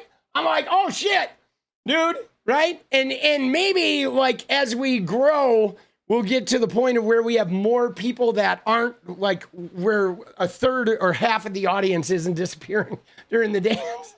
Right? There are some people that, believe it or not, are not here for my dancing, right? I know you find it hard to believe, but there's like the like, you know, the full on like daily viewers.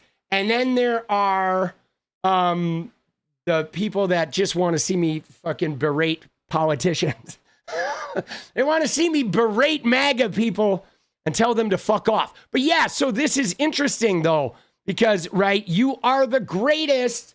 Obviously, Donald Trump doesn't say that lightly, okay? Right? You know what I'm saying? And yes, I am moving my time slot, okay? Those of you who haven't heard, but here, I want to tell you guys, follow with me, okay? Starting January 1st, we're moving my time slot to 8 to 11 Pacific Standard Time. So I am going to be finishing when I would normally be starting, okay? We're doing that so I can put more eyeballs on the stream and move into the next, hopefully, wave of growth and go into a little more of a mainstream time slot. However, I'm going to do late nights, okay, occasionally. I'm going to do some 11 p.m.s. I'm not going to do every single day that because, like, when I go to like a First Thursday, or if we go to the art museum or whatever, whenever there's an occasion where Jenny and I are going out to dinner or whatnot, there will be some streams that are going to happen at the regular 11 p.m. time, like maybe on Friday nights, maybe on date night. So there will be an occasion where if you will still be able to see it live occasionally, but otherwise some of the late nighters, you're going to be watching the tape stream. And no, I am still going to be going to bed at 5 a.m., but that's the goal, guys. See, right now, do you know when I go to bed, guys? Right now, I go to bed at noon, okay? We leave stream at 2 in the morning, and you guys are like, bye. I don't go to bed until noon. Okay, I edit videos until like 11 a.m. and then I fucking go to bed, right? Oh, you're talking about you. Got you. Right? So I've been going to bed at noon every day, and it's just fucking me up. So the goal is for me to go to bed at like 7 a.m., right? And be able to get fucking up at like noon, you know, or 1 p.m. and get a full day and get a couple videos done before 7 a.m. Take one day a week off. You can't do it. Like, you can't. Like, if you're a YouTuber, you can take an occasional day off, but for the most part, you don't get to take days off. In YouTube, like, your consistency is so important, man. Like, every time I go to like to the beach, which Jenny and I do twice a year, we go to the beach. I take like 3 days off where I make like one video a day, and it just fucking crashes my stream for like a week and a half, dude. My whole channel is just struggling usually after those. The algorithms are finicky. That's the price you pay. Like, being sort of a YouTuber is it's an around the clock thing. You know what I'm saying? But yeah, we're going to try to get, move into, a little, have some exposure to some more people. It's time. It's time. 26, it's election year. We're going to get out there. But then I do plan on like one night a week. I think what I'm going to do is I'm going to do it on a Friday, right? Where I think I'm going to be competing with other shows that are on at 8, 9 p.m. Yeah, but so John Doe, that's kind of the point, right? That's the point, is to be competing with the other shows, because like, that's how you grow, is you go at the time of other shows, and then those people discover you, and eventually they come and watch you too, right? I mean, that's what I did on Fortnite too. On Fortnite, I found when I switched to fashion shows, I looked at when the biggest fashion show streamers were streaming, and I streamed at the exact same hours as them.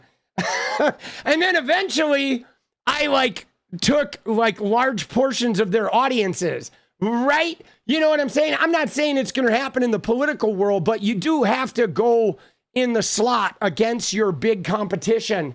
And that's how they discover you, and then you fucking get some people, right? It's better, I think, to be, I mean, if you're a lousy personality, you wouldn't want to go when other people are going. But if you're really good, you want to go right when other people are going, and then you want to be discovered by those other people, right? So then they incorporate you into their fucking lineup, right?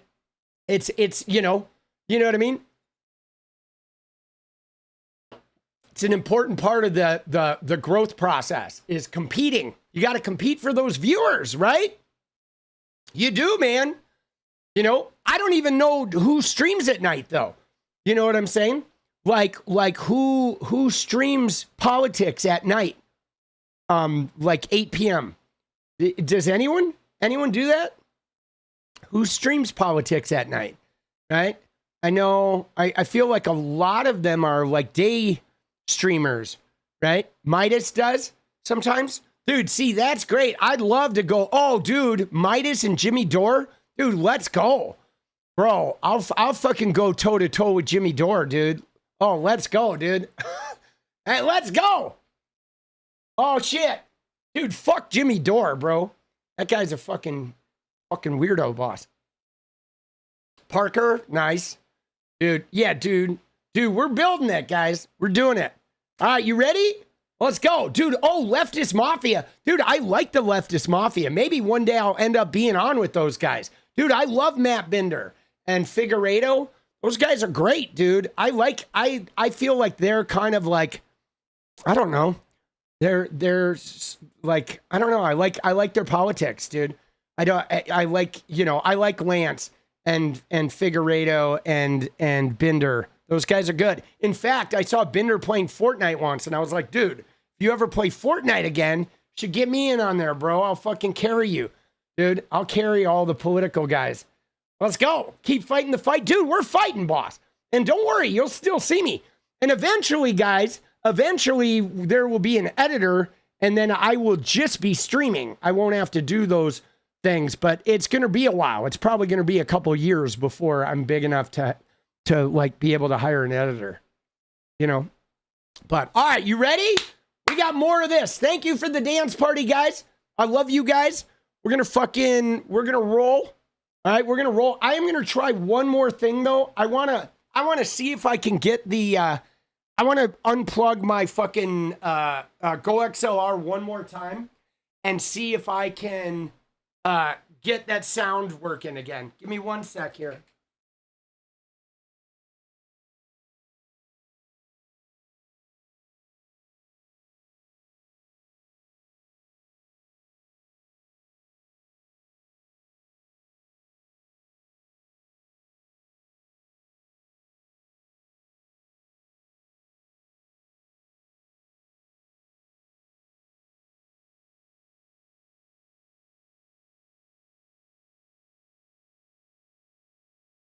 All right, let's see. You ready?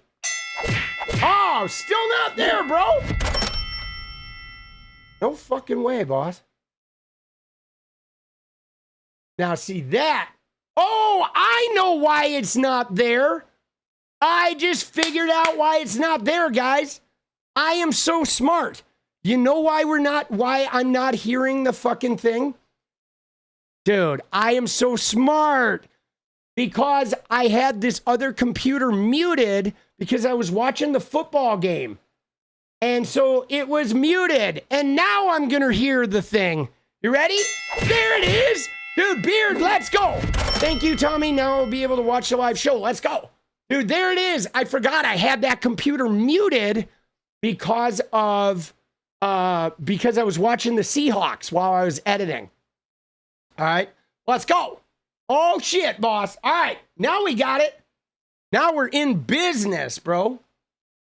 Definitely hard to take time off as a YouTuber until you reach 100K subs. Yeah, no, it's true. I mean, this is the thing about streaming too, guys.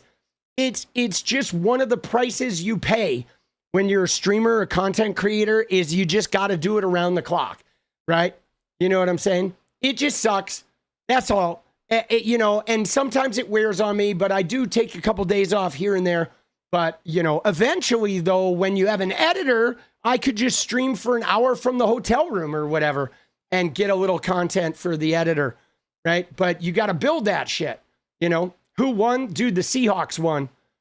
Dude, in a dramatic fashion. All right, you ready? Let's finish on with this. So Donald Trump, who says he doesn't even know Epstein, barely know the guy, but he's signing to Jeff, "You Are the Greatest" in October of 97. Okay? Yeah.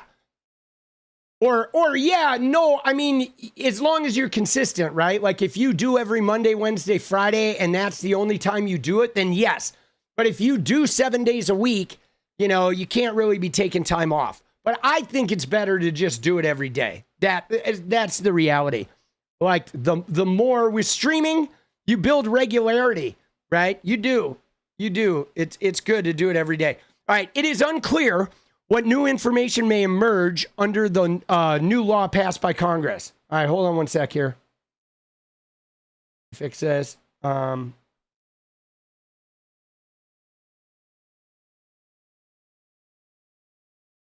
right. There we go. All right. Perfect. All right. We're good. It is unclear what new information may emerge under the new law passed by Congress. The statute allows the Trump administration to withhold records that identify victims, including images of CSAM or documents that are otherwise classified. His appointees can also hold back records that could jeopardize an active federal investigation, such as a new inquiry ordered by Mr. Trump into Democrats associated with Mr. Epstein. In a statement in late November, a group of Epstein accusers wrote, "Other than redacting victims' names, we want all the files disclosed." Now, again, guys, you ready? Here's something you do need to know, okay? You do need to know, guys, is that even though we might not see some of this shit, I believe the oversight committee and the people in Congress are going to see it all, okay? They are going to be able to subpoena this shit, including the Michael Wolff photos. They're going to see everything, okay? Which, obviously, if Republicans see this shit, you're going to start seeing people turn on Trump like there's no tomorrow. I mean, they've already started flipping on him a little bit, but if they see this shit, it will be a field day. Okay? Mr. Trump has denied knowing of Mr. Epstein's abuse of underage girls. But in a tranche of emails released in November, Mr. Epstein suggested otherwise. In a 2019 message to journalist Michael Wolff, he wrote of Mr. Trump, of course he knew about the girls, as he asked Ghislaine to stop. The full context of Mr. Epstein's remark is unclear. In a 2010 deposition, Mr. Epstein was asked if he had ever socialized with Mr. Trump with girls under 18. As he did more than 36 times during the deposition, Mr. Epstein invoked his constitutional right not to answer. And that, guys, is this clip that I'm about to show you. It is the Epstein deposition clip right here. You ready? Here it is. This one. Have you ever had a personal relationship with Donald Trump? What do you mean by personal relationships? Have you socialized with him? Yes, sir. Yes? Yes, sir. Have you ever socialized with Donald Trump in the presence of females under the age of 18? Though I'd like to answer that question, at least today, I'm going to have to assert my 5th, 6th, and 14th Amendment rights, sir. Dude, did you see that look where he's like, you motherfucker, right, dude? What? That look where he's like,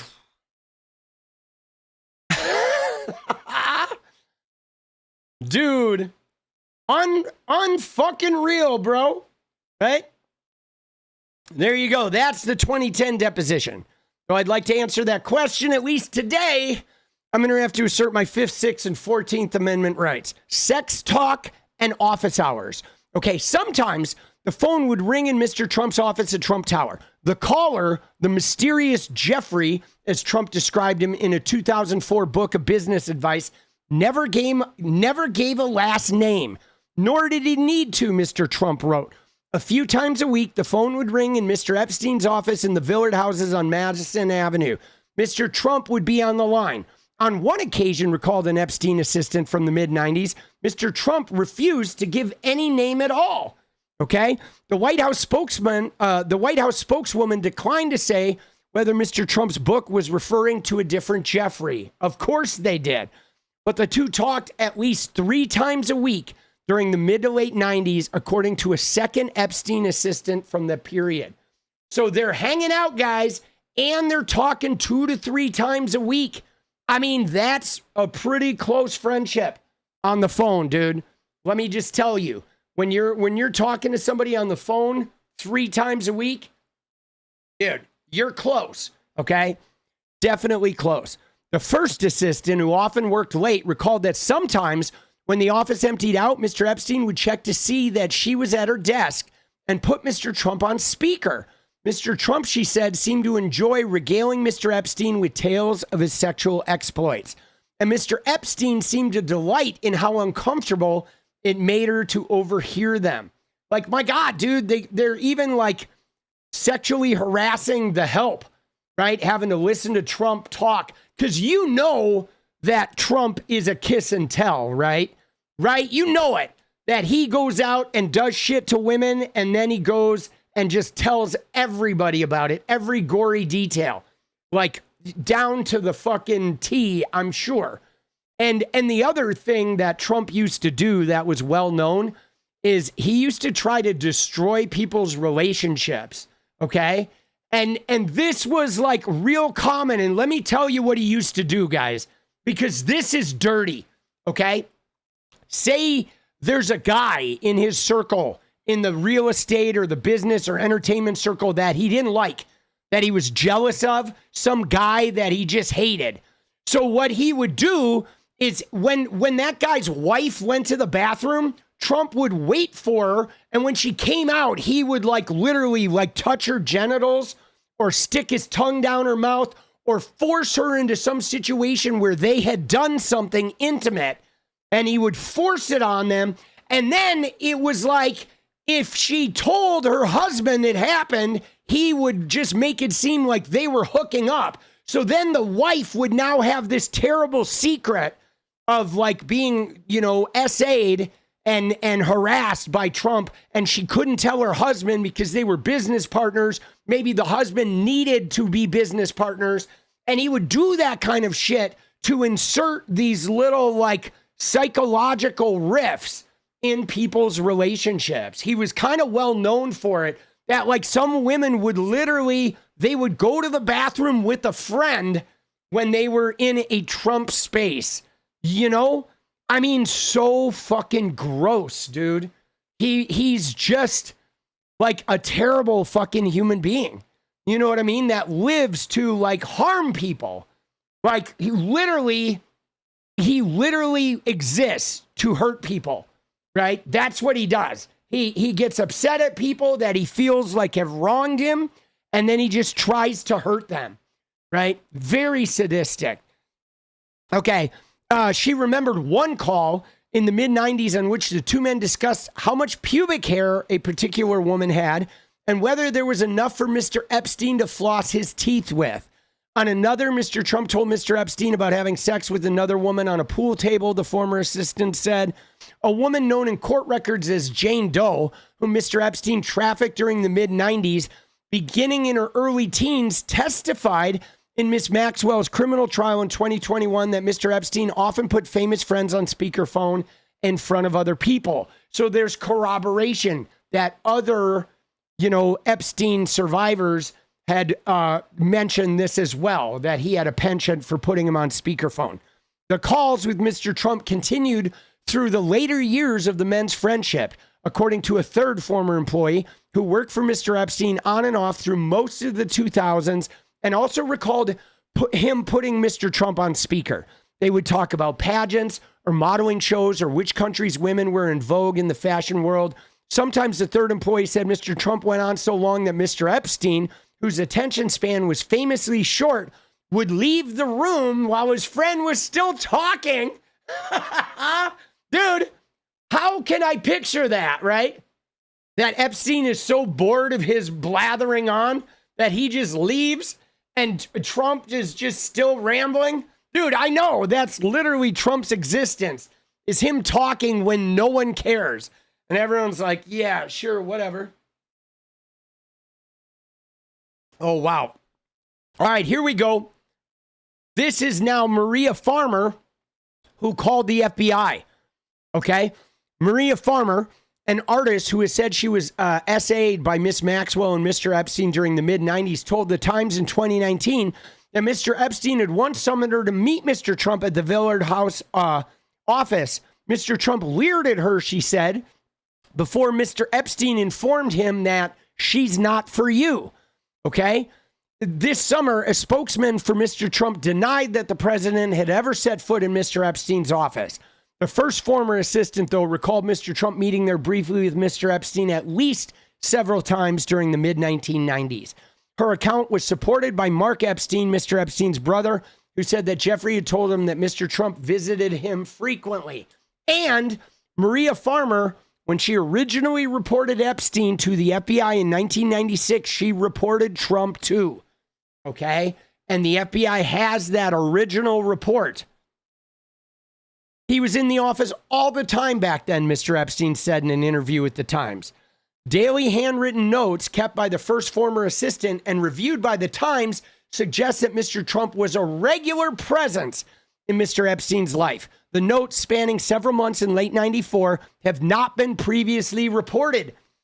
So they have handwritten notes that the assistant kept. Dude, the assistant kept notes, guys. You gotta love that assistant, okay? She was forced to listen to those nasty conversations and shit, but she fucking kept the receipts, dude, right? Some pages contain instructions to call Mr. Trump or return his call. One note reminded the assistant to call Mr. Trump's office to see if he was flying to Florida tomorrow.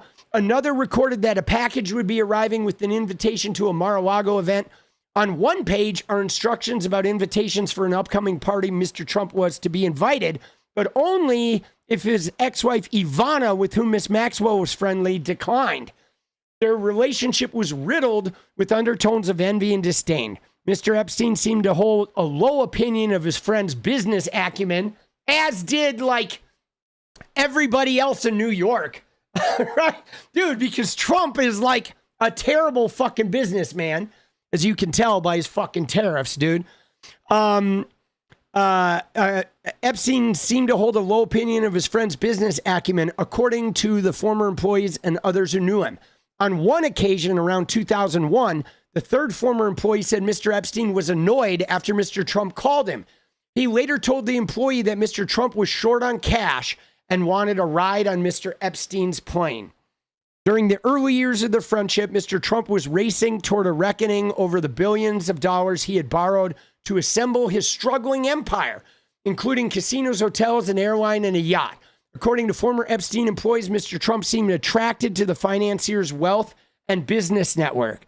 It is unclear whether Mr. Epstein, who ostensibly specialized in offering tax and estate planning for wealthy clients, helped Mr. Trump navigate his financial problems.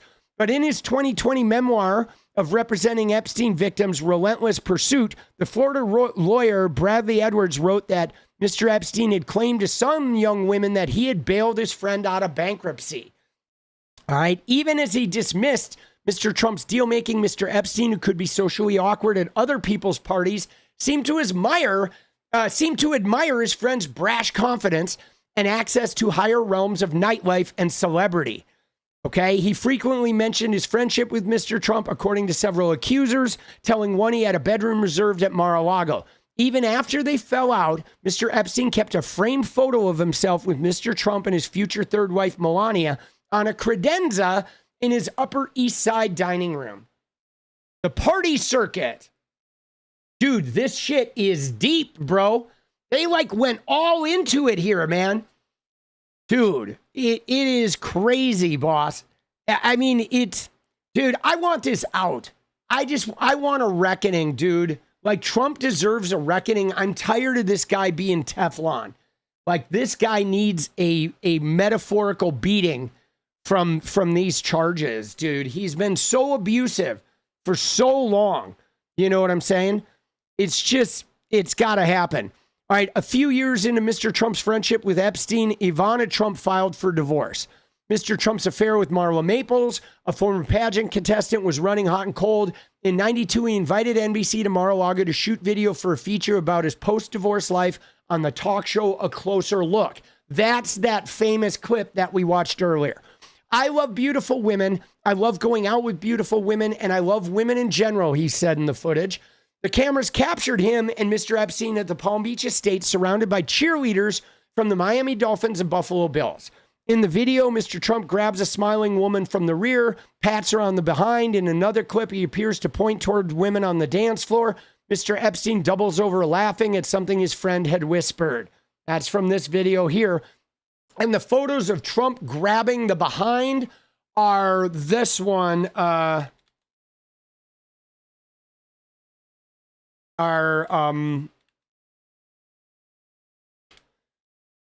Are these images, where are they?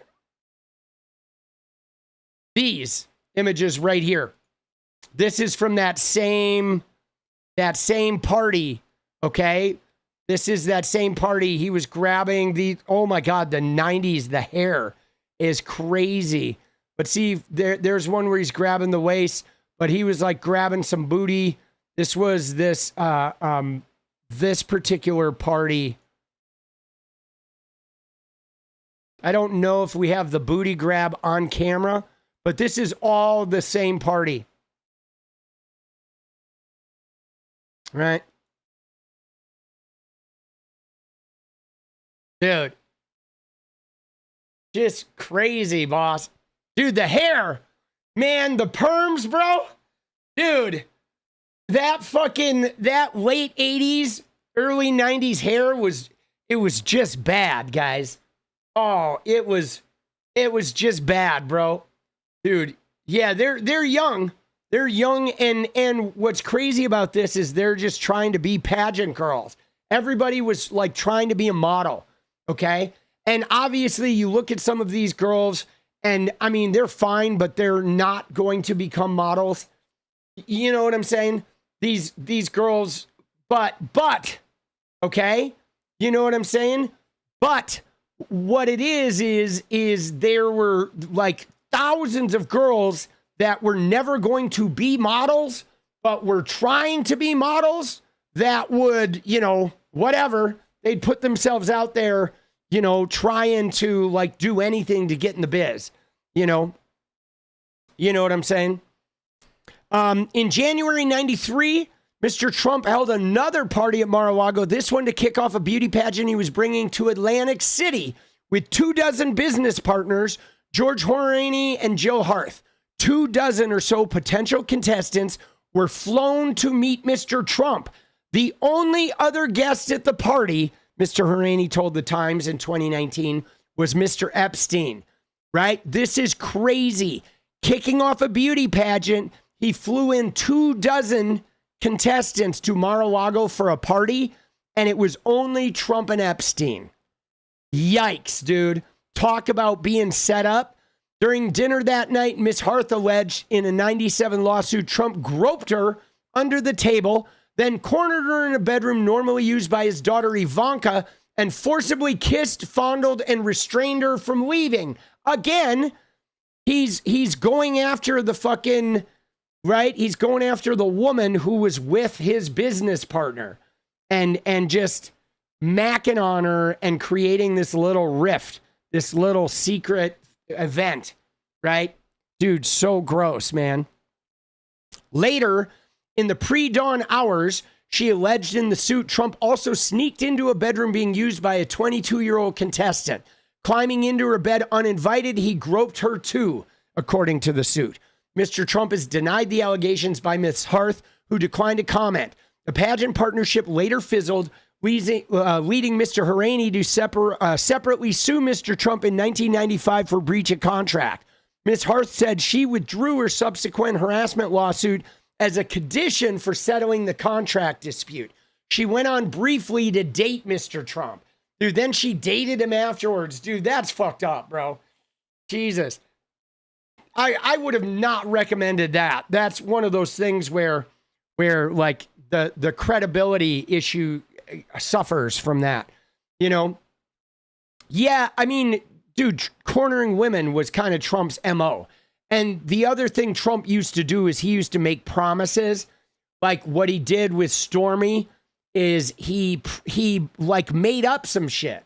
And, you know, Stormy was leaving the adult film world and she was trying to go straight into the regular film world. And what Trump did was like, I'll get you on The Apprentice, right? Like, let's get you on The Apprentice and that'll elevate your star. And it'll be a great way. Like, I'll vouch for you and get you in and it'll be your first straight world production, you know? But dude, Trump did not have the ability to get anyone on the Apprentice. Like, Trump was just a hired hand. Okay, he had no creative say in that show whatsoever, like zero. Okay, he couldn't have gotten the caterer fired on that show. Dude, he had no pull. That was Burnett's show.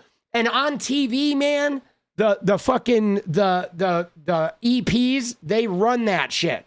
But he imagine, in addition to Stormy Daniels, imagine how many other women he did like Harvey Weinstein.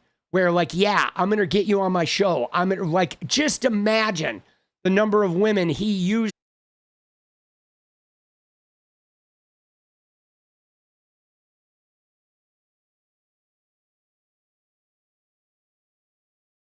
Yo, are we back? Did it freeze up for you guys for a minute? Dude, let's go. Did it freeze up?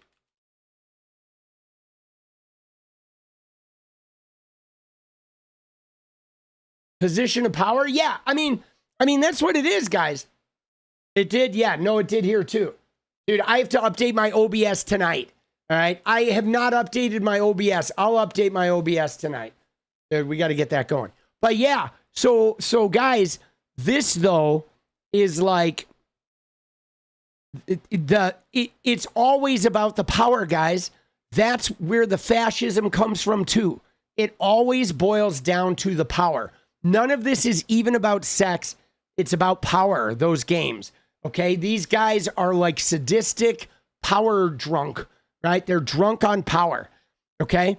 According to Mr. Epstein, he and Trump partied at his house too.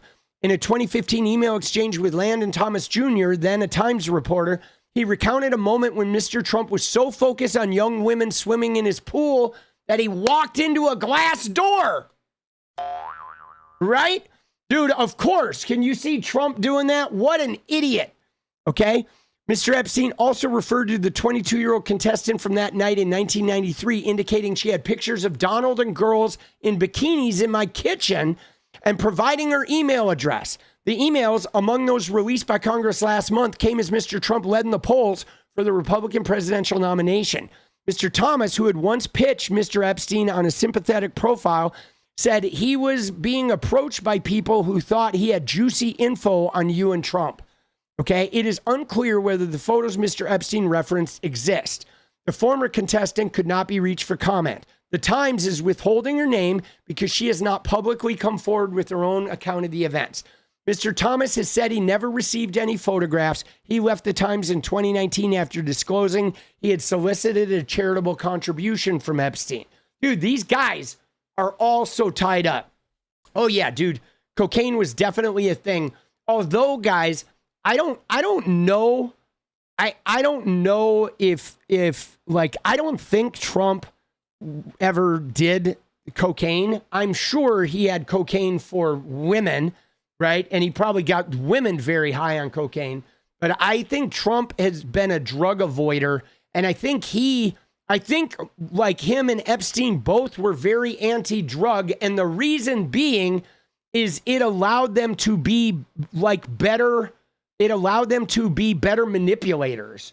Okay. And a lot of these sort of like power addicted guys will often be non-drinkers because they never want to lose control. Okay. And when everyone else is high and drunk, you have a lot better chance of manipulating and taking advantage of them if you are sober. Okay. The sober advantage, dude, it's really like fucking well known. You know what I'm saying? Like they definitely didn't drink because you drink and you start running your mouth. Okay. If you don't want to get caught doing shit, you don't drink and you don't do the drugs, you know? And I mean, you know, if he's doing Adderall or some shit like that, that's different because that shit doesn't actually like necessarily change your personality. I know he runs his mouth sober. If he were a drinker, dude, he would probably give away all the shit. But a lot of it, guys, is just competitive advantage. You know what I'm saying? A lot of it is you know, manipulative advantage over these girls, right? It is. It's manipulative advantage, right? The sober guy. And I mean, you know who else was really well known for this was Charles Manson. Okay, dude, Charles Manson did the same shit, man. In his family, he used to have these drug parties and he would pass out the drugs to everybody, but he himself would stay like far more sober than everyone else at the party. And then he would manipulate everybody, right? I mean, it's a pretty classic sociopath move to not imbibe and then manipulate people. All right, in November 93, Mr. Trump's chosen pageant contestants flew in from around the world for a week of events at his properties in New York and Atlantic City. At one point, Ms. Harth said in her lawsuit, Mr. Trump demanded she provide him with access to a 17-year-old Czech contestant. The suit does not say if she complied or if Mr. Trump met the contestant. Toward the end of the week, the contestants joined Trump for a press luncheon at the plaza. One contestant, 𝗙𝗎 then a bank employee and part-time model from Switzerland, said in an interview with The Times that during the event, one of Mr. Trump's employees asked her to meet privately with him in a suite upstairs. Almost as soon as she arrived, Ms. 𝗙𝗎 said Mr. Trump began groping her, kissing her, and trying to lift her dress. I yelled, I screamed, I pushed him. She said he didn't want to give up. There it is again. She said she was withholding some of the details of what happened because she had been subject to anonymous threats. Ms. Q first described aspects of the episode of the Daily Mail last year. A friend, 𝗙𝗪𝗏, told the Times that Ms. Q recounted the episode at the Plaza to him around 2004. Ms. Q also provided the Times with pictures of documents corroborating her participation in the pageant and herself with Trump. And there she is. Okay? She was in the pageant, and of course, he just does what he told us he does, which is be a smarm, be a total fucking scumbag, right? Before the private meeting, she was also approached by Mr. Epstein. I'm Jeffrey. I'm Don's best friend, she recalled him saying. She was confused at first, Ms. Q said, because he didn't seem to be affiliated with the pageant. She didn't understand why he had been allowed into the press luncheon. So Epstein was getting into the press events for the pageant. He said, Don likes you very much, and that they were organizing parties at Mar-a-Lago, and he would love me to join. Ms. Q said, he would take care of her flights, her hotel. You just need to pack and come to the party at Mar-a-Lago, she recalled him saying. When Ms. Q demurred, Mr. Epstein tried other tactics, going on about the wealth he kept in Swiss banks, then about famous friends with whom he could arrange meetings. Epstein knew exactly what he was doing, she said. He had a hunting method. It was a routine.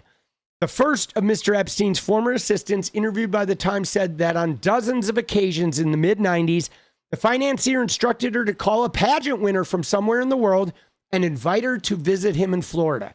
His standing offer, the assistant said, was an all-expenses-paid trip and $5,000 in cash to go shopping on Worth Avenue, Palm Beach's famed shopping destination. In December 93, not long after the pageant, Mr. Trump married Miss Maples at the Plaza. Photos show Epstein in attendance, but the parties continued. In the early 2000s, guests mingled in the library dining room of Mr. Epstein's Upper East Side mansion as their hosts held court. The women were beautiful and numerous. The men were older and few. Occasionally, one of the women would head toward the bedrooms. One of the men would shortly follow. One woman, then a model and college-age student in her early 20s living in Manhattan, said she attended 4 parties at the mansion. She cannot recall the names of most of the men she met at the gatherings, not even those Epstein directed her to take care of at 2 of them. Recruited by Miss Maxwell and then abused by Mr. Epstein, she buried her shame and kept their secret for years. But Mr. Trump's presence stood out, she told the Times. He was a household name, someone Epstein often bragged about to women around him, yet also seemed to compete with. It was like a pissing contest. Who had the most women, she recalled. She requested anonymity to describe her experiences in detail, saying she feared for her family's safety after Mr. Trump said some of his critics could be executed for sedition. Dude, it's so gross. And guys, this was common with the modeling agencies, with Casablancas, Jean-Luc Brunel, with Trump, and not only Epstein's girls, but that was part of the modeling business. If you were a model in a modeling agency, the owner of that agency would call you up and you would be entertainment.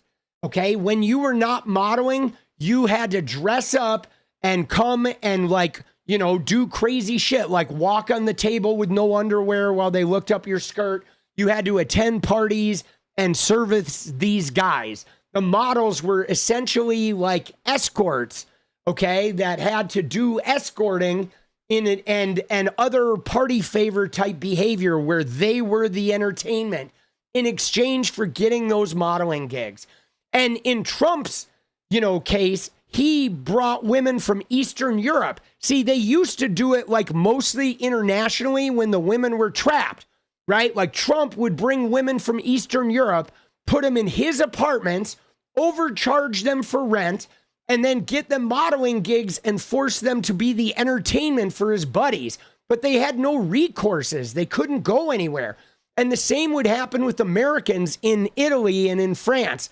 You would go over to Italy, you would go over to France, and Jean-Luc Brunel and the modeling agents over there would do the same shit. They would put you in apartments, they would overcharge you so you weren't making any money. Then they're taking a cut of your pay and they're making money off your rent. So they're double dipping, and then they're forcing you to do this entertainment shit, and they themselves are having sex with the girls. I mean, the whole thing was dirty. And some models, when they were 14, 15, they would go over there. Dude, that's how young they were. Some models would bring their parents, and so they'd have a chaperone, and then those models would not be part of that. Like 𝗙𝗪𝗃𝗍𝗪 talks about that. Brooke Shields had a chaperone when she went. I mean, it's pretty gnarly stuff, guys. Right? The whole modeling industry in the 80s and 90s was just like a predator system, dude. It was so gross. All right, to people in the modeling business, men like Trump and Epstein were a familiar part of the scene. Wealthy men who used their money, clout, and personal connections in fashion to meet the young women who worked in the industry. 2 days a week, you'd be at a model dinner at a restaurant, said Heather Braden, a model and filmmaker. And there'd be these men we didn't know, Miss Braden, who now lives in Utah, said. She often saw Trump and Epstein at the same parties or dinners during the 90s in New York and South Florida, including at Mar-a-Lago, which Mr. Trump converted to a members-only club in 95. Okay? Does 𝗙𝗪𝗃𝗍𝗆 work in the White House? Of course he does. This is that picture at a modeling event, right? Victoria's Secret party. Of course, Epstein worked for Wexner, the guy who bought Victoria's Secret, and The Limited, right? Each man cultivated relationships that in turn put them in proximity to young women in the industry. Mr. Epstein exploited a close relationship with Les Wexner, the owner of Victoria's Secret, sometimes telling women he could get them meetings or bookings, again, with the fucking lying, luring, right? Photographers or camera crews captured Epstein and Trump together at Victoria's Secret events in 97 and 99. Mr. Trump befriended the Hawaiian Tropic founder, Ron Rice, who told the Boston Globe that he would send models and pageant contestants to Mar-a-Lago for parties at Trump's request. And John Casablancas, the founder of Elite Model Management, whose Look of the Year contest, Mr. Trump sponsored and helped judge in the early 90s. And that Look of the Year, guys, that Look of the Year is where Casablancas met that young girl. And there also is a video of this from Midas Touch. Okay, let me see. They had access to a video, this video, okay, which is where this is how they found contestants for Look of the Year. They were open for Look of the Year. Anybody could do this. People would fly into New York, right? Young girls would fly from Corn Pone, fucking Iowa, Nebraska, and they would be shown into these hotel rooms, and they would have to flirt and stand in front of these guys in bikinis, okay? Participated in an exhaustive round of personal interviews designed to help our judges discover what makes each one special. Your 5'9" reading? Serious, huh? Like cattle. And they're trying to win a modeling contract. The concentration was intense inside the judging room. What if they don't like you as you are? And out. I'm just so excited. Each girl was... Dude, these girls are like 15, guys. You know what I'm saying? These girls are 15, boss. Right? Shit is not nuts. only for her beauty and poise, but also for her personality and that indefinable something extra that makes a top model. There's Casablancas. All right. Thank you very much, Ingrid. Good luck for tonight. But see, what's crazy about this, guys, is 99% of these women that went through this shit never had a career, but man, did they get preyed upon, okay? Because these guys were trying to sleep with all of them with the lure of a career, and the really vulnerable ones, guys, the really vulnerable ones here, I'll put a link to it, okay? I'll put the link right there. The most vulnerable guys were the women that weren't like the top tier beauties. You know what I'm saying?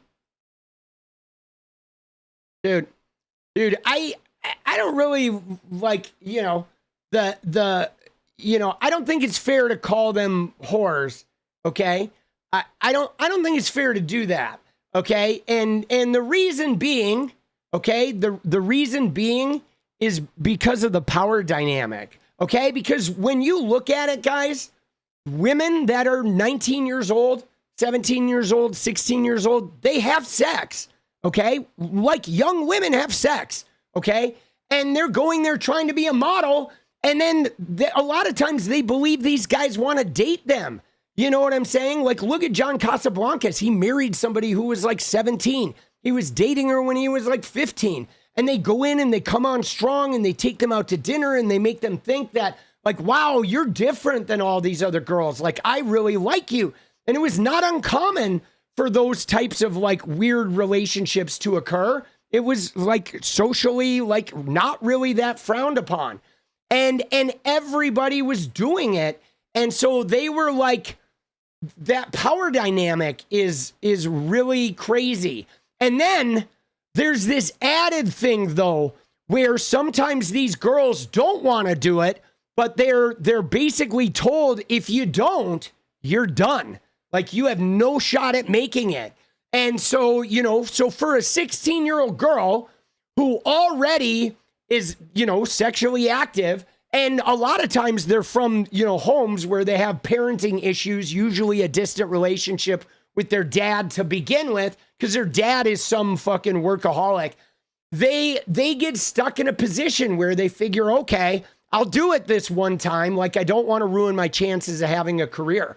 I mean, at 16, we don't always make good decisions, you know? You know what I'm saying? And like the smart ones, though, were the parents that like stayed by their kid, you know, because again, some of it I think is a little bit on the parents too. I think some of that the parents like were starstruck and they were hoping their kid from Corn Pone, Nebraska was going to be a famous like glamour model or Vogue model, right? And so sometimes the parents would like offer them up, much the way parents of Christian children put their kids together with the pastor for special tutoring. And next thing you know, it's Robert Morris having sex with them. I mean, it's way more complicated than women being whores, right? Because again, I don't think it's ever fair to call women whores, because women are allowed to sleep with men. And they're allowed to sleep with men to get a job. I mean, why not? Right? You know what I'm saying? Like, men sleep with women to get shit. Men fucking take advantage of women all the time. You know what I'm saying? Like, my thing is even if women are sleeping with men to get ahead, so what? There's nothing wrong with that. You know what I'm saying? Like, it's a dog-eat-dog world out there. And, you know, it's like, you know, if sometimes women have done that to get ahead, I don't judge them for it. Because, I mean, I've done a lot of crazy fucking shit. I just don't think they should be judged any different than men are. You know, because men are allowed to just run through women and have mistresses and all that. So the women should be able to do it too, man. That's my philosophy, right? You know, I think women, like, are allowed to be, you know, they're allowed to be fucking kings. Right? You know what I'm saying? Yeah. Dude, they're allowed to be kings. But yeah, dude, when you're 15 though, right? There's a grooming relationship going on there, dude. That's definitely not good. I'm not going to blame the 15-year-olds for fucking falling into that shit. All right. For Mar-a-Lago gatherings, okay, groups of models were sometimes bussed in from Miami, often with help from Mr. Trump's friend Jason Bin, a co-founder of the society magazine Ocean Drive. Mr. Bin did not return calls and emails seeking comment. Okay, Tina Davis, who worked with Ford models in the mid-90s, said in an interview that her Ford booker instructed her to get dressed up and attend a Mar-a-Lago party in late 94. Just 14 and nude in Miami, she was told to dress sexy, according to her mother, Sandra Coleman, who had accompanied her to Florida. 8 or 9 other models came along on the bus. All the girls were really young, Miss Coleman recalled in an interview. Some of them could have been in training bras. And they were shipped off to a fucking Mar-a-Lago party, dude. That's crazy. When they arrived at Mar-a-Lago, Miss Coleman said her daughter was promptly handed a glass of champagne. She was 14. Her mom took it away, but waiters kept offering more. Each time one of the middle-aged men at the party approached her daughter, Miss Coleman would walk over and introduce herself as Miss Davis's mother. Oh my God, dude. This woman had to watch her daughter while getting perved on. Now, this is likely the parties that Luke from 2 Live Crew was talking about. Okay, during a trip to the bathroom, they ran into Mr. Trump's new wife, who they had met earlier. Miss Maples clasped her hands, Miss Coleman recalled, and looked her in the eye. Whatever you do, do not let her around any of these men, and especially my husband, she told Miss Coleman. Protect her. Wow. That's fucking sobering, guys. Donald's wife, who had been his mistress, Marla Maples, told the mother of a 14-year-old model contestant, whatever you do, keep her away from the men, including especially my husband, right? Protect her. Miss Maples denies making the comment. I would always protect young women in any way I could, she said, but I'm sure I didn't specifically say that about my daughter's father. Mr. Epstein was a frequent guest at Mar-a-Lago parties. A woman who said Mr. Epstein trafficked her in the late 90s and early 2000s recalled attending at least a half dozen of the parties, beginning when she was 17 and modeling during the winter fashion season in Florida. Mr. Epstein showed up at several of them too. He always seemed to know about events happening at Mar-a-Lago, she said, even when he did not attend, and was always curious about her experiences. There we go. Now we're getting into Melania. Okay, this is Jason Bin, the guy who fucking was helping him set up this shit. There's Trump. Dude, so gross, man. Dude, so gross, dude. The invitations typically came from Mr. Bin and Ocean Drive, bidding the models to be Donald Trump's guests at Mar-a-Lago. According to one invitation she shared with the Times, the parties were open bar. No one checked IDs. She said Trump was always all over them, she recalled. The woman provided a picture of herself and a friend with Trump at Mar-a-Lago. She said she did not remember whether she was still 17 at the time of the picture. She has not previously spoken publicly about meeting the future president, asked for anonymity because she feared retaliation from him and their supporters. Now, guys, let me just tell you that there are literally hundreds, if not thousands of the girls that have experienced this. And they don't want to say it publicly. Okay? They don't want to say it publicly because they don't want the wrath. They don't want people calling them whores or attacking them or accusing them of making it up or death threats or, you know what I'm saying? Like, it's just so hard. Like, it's not even safe for a lot of people. Now, based on what I know, okay, based on what I know about Trump in that era, like, I absolutely believe Marla Maples said that. Everybody knew he was a skeezer. Like, my God, he even told us himself that he grabs them by it, doesn't even ask, okay? During the 90s, both Epstein and Trump also forged ties with an up-and-coming modeling agency known as Next and its co-founder, Faith Cates, who would become one of the industry's major figures, okay? She just literally stepped down because of the emails that came out recently. Like, she's had a reckoning, Faith Cates has, because of the new emails that just came out like a month ago.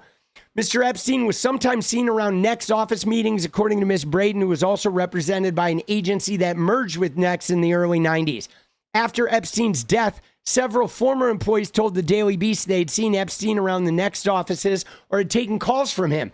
After he was arrested in Florida for soliciting, he also donated money to a charity founded by Miss Cates. Mr. Trump attended Next parties in New York, according to a former model who was represented by the agency in the late 90s. And she said she once found herself seated next to Trump at the agency's holiday dinner. Okay. The agency also sometimes sent models to parties at Mar-a-Lago. Zoe Brock, a New Zealand model who worked for Next in Miami, said she was pressured by the agency to attend one of Trump's parties in 98 when she was 24. Okay, when she balked, a representative of the agency offered to pay her a few $100s to attend. Not long after, she said she boarded a bus with 20 or so other models. At Mar-a-Lago, each woman was given a red and white striped wristband advertising them, Miss Brock felt, as meat. None of the other guests, chiefly men in tuxedos, wore the wristbands. The women were made to line up and meet Mr. Trump. I had a glass of champagne. I immediately felt not well, Miss Brock recalled, adding, I thought my drink had been spiked. It was Miss Cates who had brought her client, Miss Williams, to the 92 dinner where she first met Mr. Epstein, some months after she made her Sports Illustrated debut. And it was Miss Cates who brought her to Mr. Trump's annual holiday party at the Plaza that fall, where she ran into Mr. Epstein again, and where Mr. Trump also vied for her attention, praising her recent spread in the swimsuit issue, Miss Williams said. I think they were trying to get us as high up the chain of models as far as they could, Miss Williams said. They wanted the biggest prize, the most famous model. But it was Mr. Epstein, not Mr. Trump, to whom she gave her number. One day the following year, as they strolled down Fifth Avenue, Mr. Epstein proposed visiting his friend in Trump Tower. The real purpose of the visit, Miss Williams later came to believe, was to play a game. As the two friends stood talking in Mr. Trump's waiting room, she said the real estate developer, that's Trump, pulled her toward him and groped her breasts, waist, and buttocks. Mr. Epstein acted like nothing had happened. After they left, though, he flew into a rage, berating her for letting Trump touch her. I'm convinced that's why he walked me in there, she said in a recent interview. He thought I would punch him in the face or something, but I froze. A Trump representative previously called her allegations unequivocally false. Ms. Cates departed next in November after emails released by Congress indicated she and Epstein had remained close for years after his 2008 plea deal on charges of soliciting a minor. Yeah, dude, Faith Cates, she bounced just, last month. A next spokeswoman declined to answer questions sent by email, instead sending a statement that the agency has never had a business relationship with Epstein or Donald Trump. And again, look at the way they worded that. Has never had a business relationship. But that doesn't mean they didn't have a relationship of sending their models to the parties and blackmailing models to go to the parties. They just never had an official business relationship. It's always with the language, how these people escape. You know what I'm saying? How they hide their corruption in language. Always. So they're not lying, but they're also not telling you the truth. All right. Ms. Cates also declined to answer specific questions. Neither Faith nor anyone associated with Next ever brought clients to parties or dinners for any inappropriate purpose. Ever brought, right? They didn't bring them. Okay, right? Dude, come on now. Okay. Or for any inappropriate purpose, but they brought them there for appropriate purposes. Blah, blah, blah. Right? The woman who attended 4 parties at Mr. Epstein's mansion in the early 2000s said she had first met Miss Maxwell at a show during New York Fashion Week in 2000. Miss Maxwell presented herself as a wealthy, well-educated mentor, taking her to lunch and charity events. Eventually, she offered to introduce her to a friend, Mr. Epstein. She said Miss Maxwell told her she could help her achieve her dream of modeling for Victoria's Secret. The three met at Epstein's mansion that fall and talked about her career. On the second visit, she recalled Epstein and Miss Maxwell began touching each other and then her. She froze. I don't know if I could have moved if I wanted to, she said. Expecting an apology, she returned for a third visit. Instead, she said Mr. Epstein warned her that cameras in the mansion had recorded their encounter. He insisted she come to parties there. Terrified that her parents and pastor would find out what had happened, she acquiesced. And there you go, right? They do something to him. The person freezes. Oh, you're recorded. Now we're going to show it to everybody. Blackmailed. Dude, it's so gnarly, dude. The women at the 4 parties she attended didn't seem to know one another. The other men arrived individually. She recalled meeting Mr. Trump at one of the parties. She showed the Times a handwritten address book she kept in those years containing Trump's names and 2 of his phone numbers. So she definitely was close enough to get his phone number. Okay. Mr. Trump did not act inappropriately with her, she said, the woman said. The woman said she hoped the Justice Department would release redacted documents related to her interview with the FBI, which took place in New York City in the summer of 2020, she said, and in which she mentioned Mr. Trump's presence at the parties. That same year, according to documents the woman provided, she was interviewed about Mr. Epstein by representatives of Epstein's Victims Compensation Program and later received a settlement. Another victims fund handling claims against JP Morgan Chase to settle allegations that the bank ignored warnings about Epstein's abuses, also approved the woman for a settlement. So in the end, all they can do is take money, right? Which I don't blame them on that either. If you know you can't really do anything, taking money so at least you can pay for your therapy and fucking, you know, have a decent life despite these fuckers. I don't blame them for that either. I would do the exact same thing. You know, she has since filed paperwork to join a Florida lawsuit by more than 30 women, most under pseudonyms, alleging the FBI failed to properly investigate reports of sex crimes and child sex trafficking by Mr. Epstein dating to 96. Government lawyers have asked a judge to dismiss the case. And that's just it. The first report about Epstein and Trump went to the FBI in 1996, guys. 10 years before Epstein actually got arrested. Right? 10 years the FBI sat on it. They never looked into it. Okay? During 96, I mean, it was during Clinton's presidency. Of course they didn't look into it. But even during George Bush's, nobody looked into this. They all just kept it fucking quiet. Okay? The government knew about Epstein. They were aware of his sexual abuse of minors and young women, said Jennifer Plotkin, a lawyer for the women. And because they did nothing, hundreds and hundreds of women were abused for over 20 years.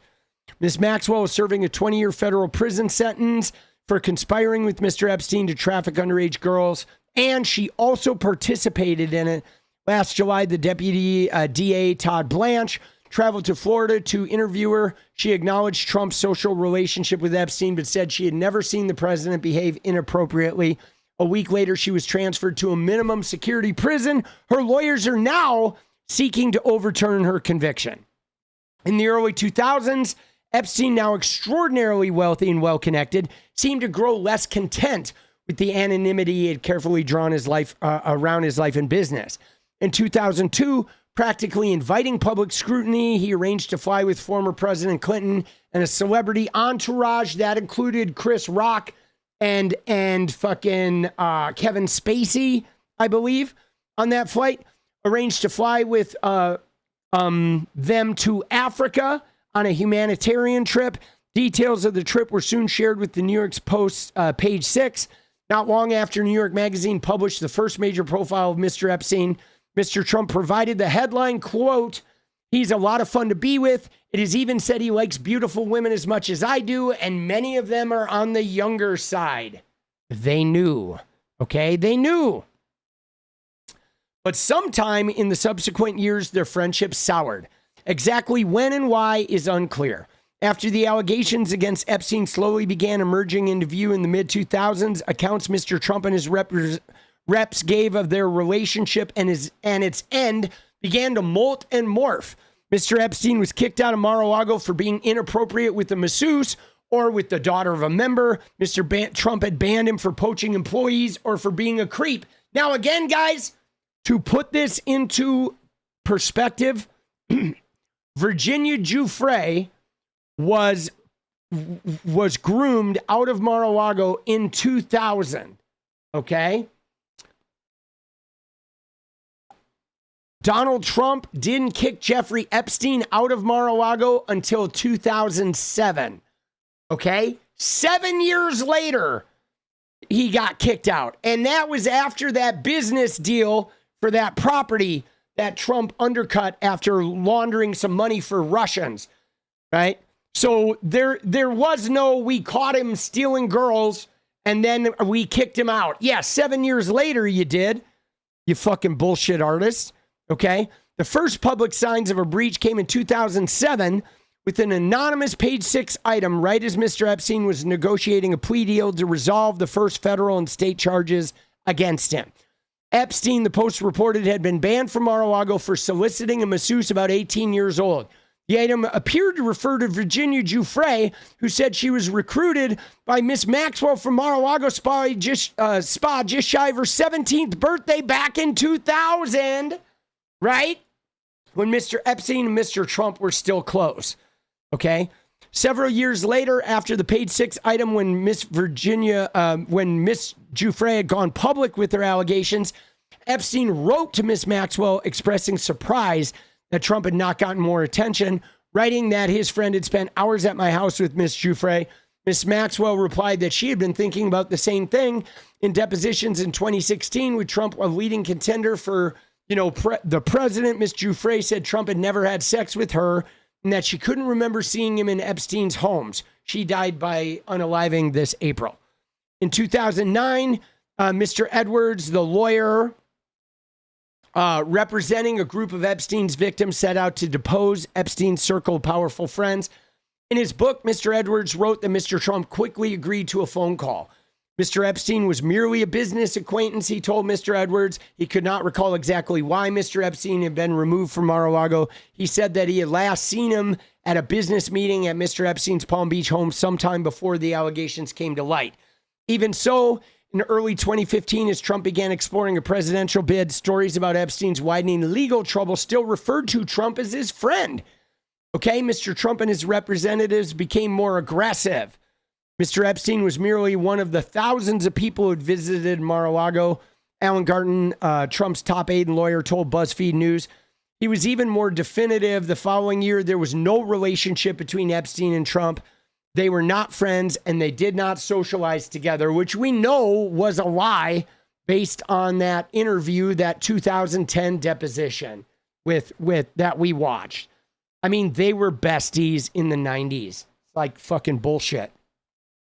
When a reporter from the AP asked Trump about Epstein in 2015, he responded elliptically. He was certainly a man about town, and because of the fact that it is a small island, he got to know a lot of people. That island there, he's referring to Manhattan, okay? Oh, no, he was referring to Palm Beach. Sorry, I thought he was referring to Manhattan, but Palm Beach is also an island. My bad, but that's funny. When I started reading about the different things, and then things were proven, that's a different planet, that's a different world. But dude, that certainly applied to New York as well, right? They were all like in everybody's shit. Interviews and public records, however, indicate that Trump at times had interacted socially with women who accused Epstein and Miss Maxwell of grooming or abuse. The federal case against Maxwell described her role in grooming 3 victims under the age of 18 between 94 and 97. One of them, a woman known in court records as Jane Doe, alleged in a separate civil complaint that Epstein had taken her to visit Trump at Mar-a-Lago in 94 when she was 14.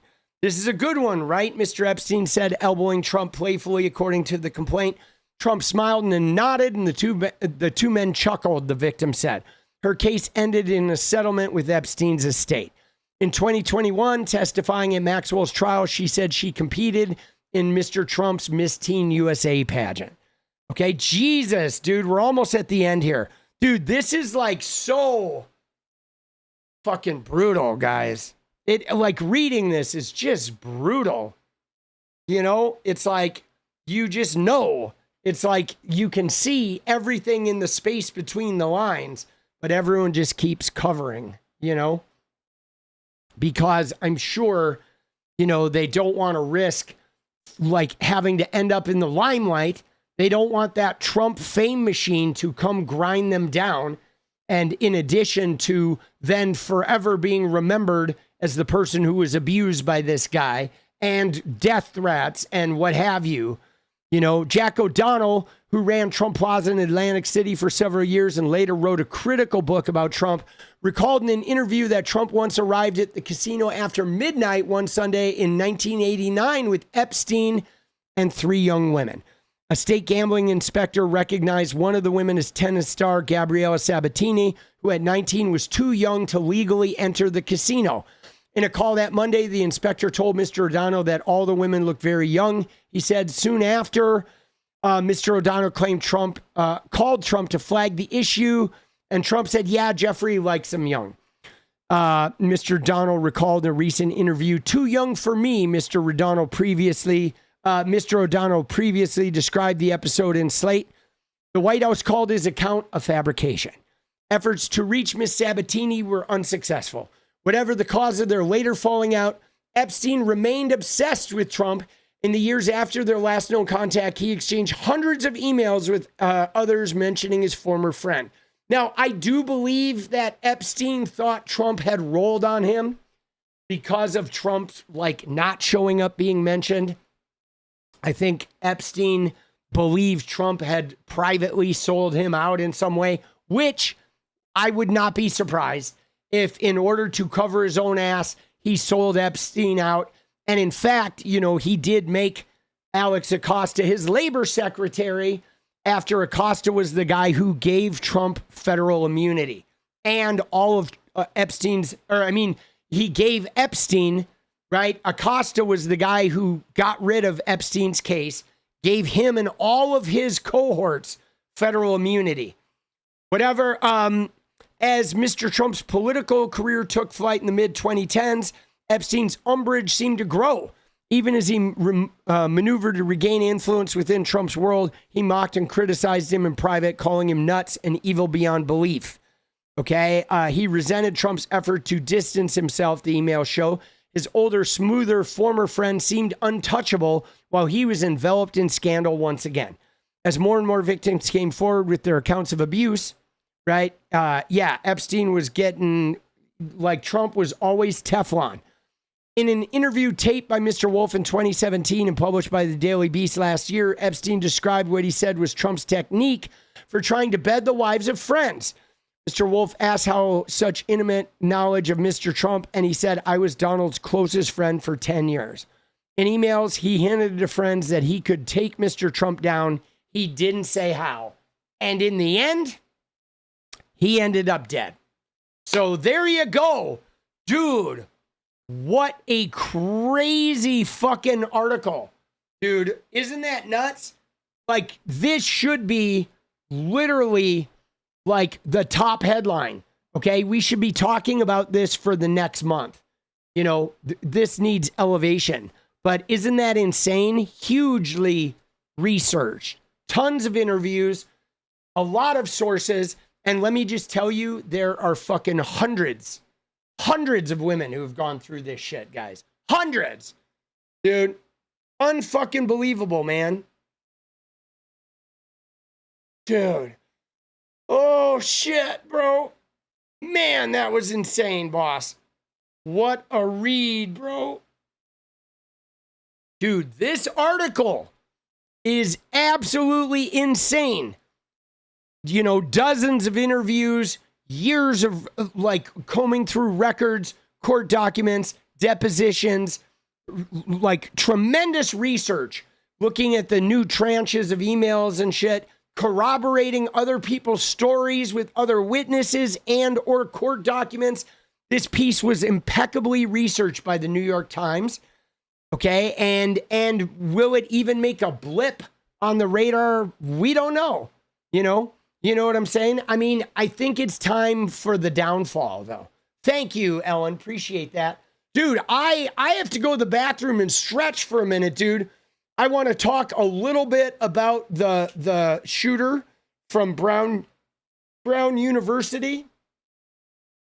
And that one was it was important, man. I feel like it's important. And those of you, if you didn't get the fucking, right, I did put the thing in chat. Let me find the link, okay? Let me find the link. Hold on. I should be able to look at my chats. Oh, I can't. Does somebody have the New York Times gift article link? Or can you put it in Discord? If you could share that link.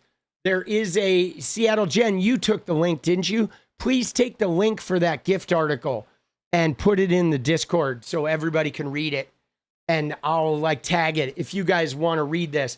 This is a really good article. All right, I'm going to go to the bathroom. I'm going to regale you with some music. I'll be right back, guys. All right, hang tight.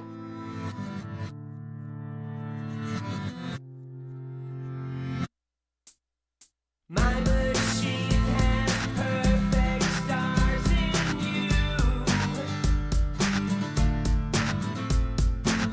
Don't you know there's nothing I won't do for you?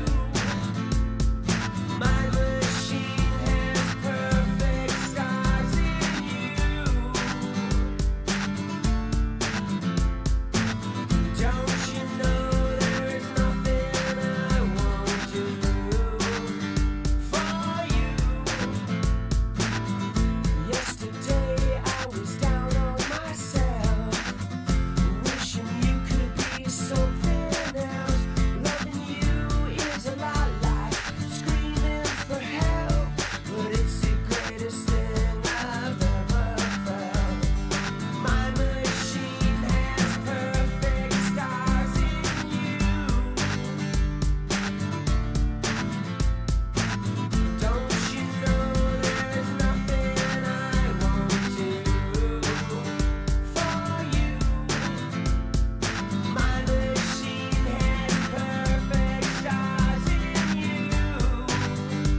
Why don't you say that, sit at your fingertips, wanna kiss those lips? You cannot behave like that. Is that a fact? My mind's real stiff, cause I feel all washed upside down and out of place, unerasing every social grace I lack, like a heart attack. You can have it back. Goodbye, my love, without a trace.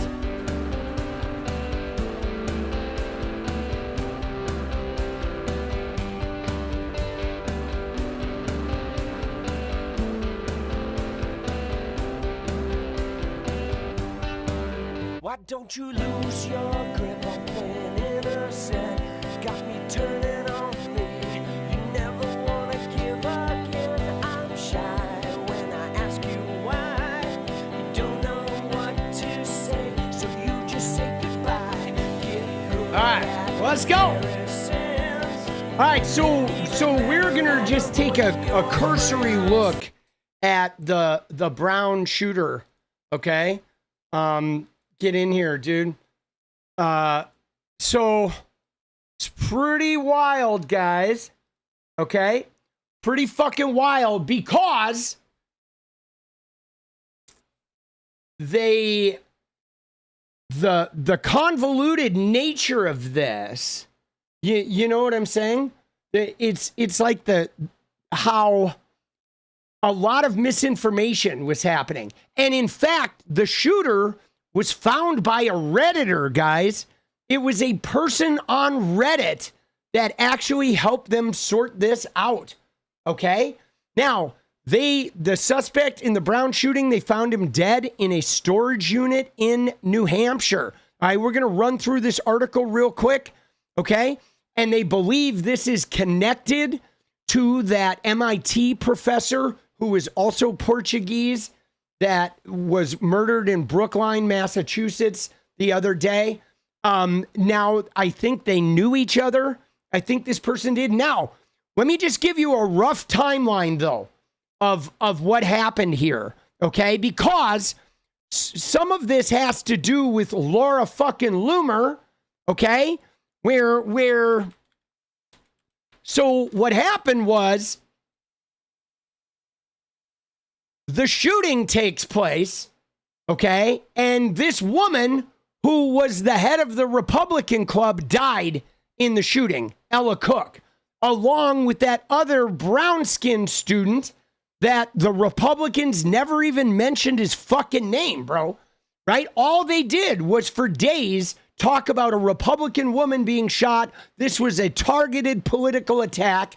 They were all lying, okay? Benny Johnson said that shit, okay? He started it off with, these guys, man, these fucking right-wingers, okay? He literally said that this was targeted. He specifically called it a targeted attack, okay? Where he says right here, look at this, GOP senator says the shooting was a targeted attack. You had Tommy Tuberville, right? Fucking out there, like saying this was a targeted attack. Benny Johnson was saying it was a targeted political attack. Okay, then somebody started spreading around this notes thing where they said, oh yeah, the police told the parents it was a targeted attack. All of this is misinformation, never once mentioning the other student who died. These racist propagandists. And then Laura Loomer, like, one-upped it, okay? Laura Loomer, she went a step up, okay, where she claimed that the guy had shouted like Allah Akbar, okay? Jesus, dude, right? Let me see here.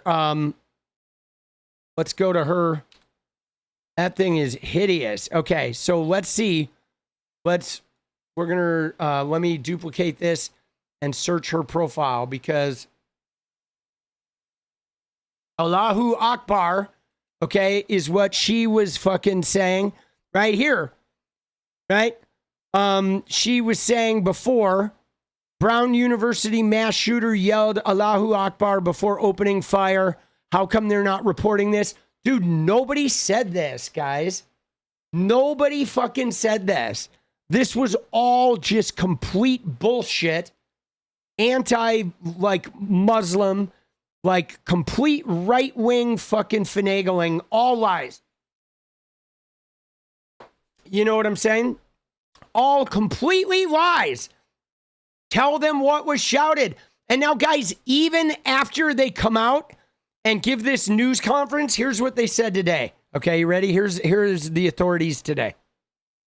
This individual, as well as a copy of the agreement, which provided his real name.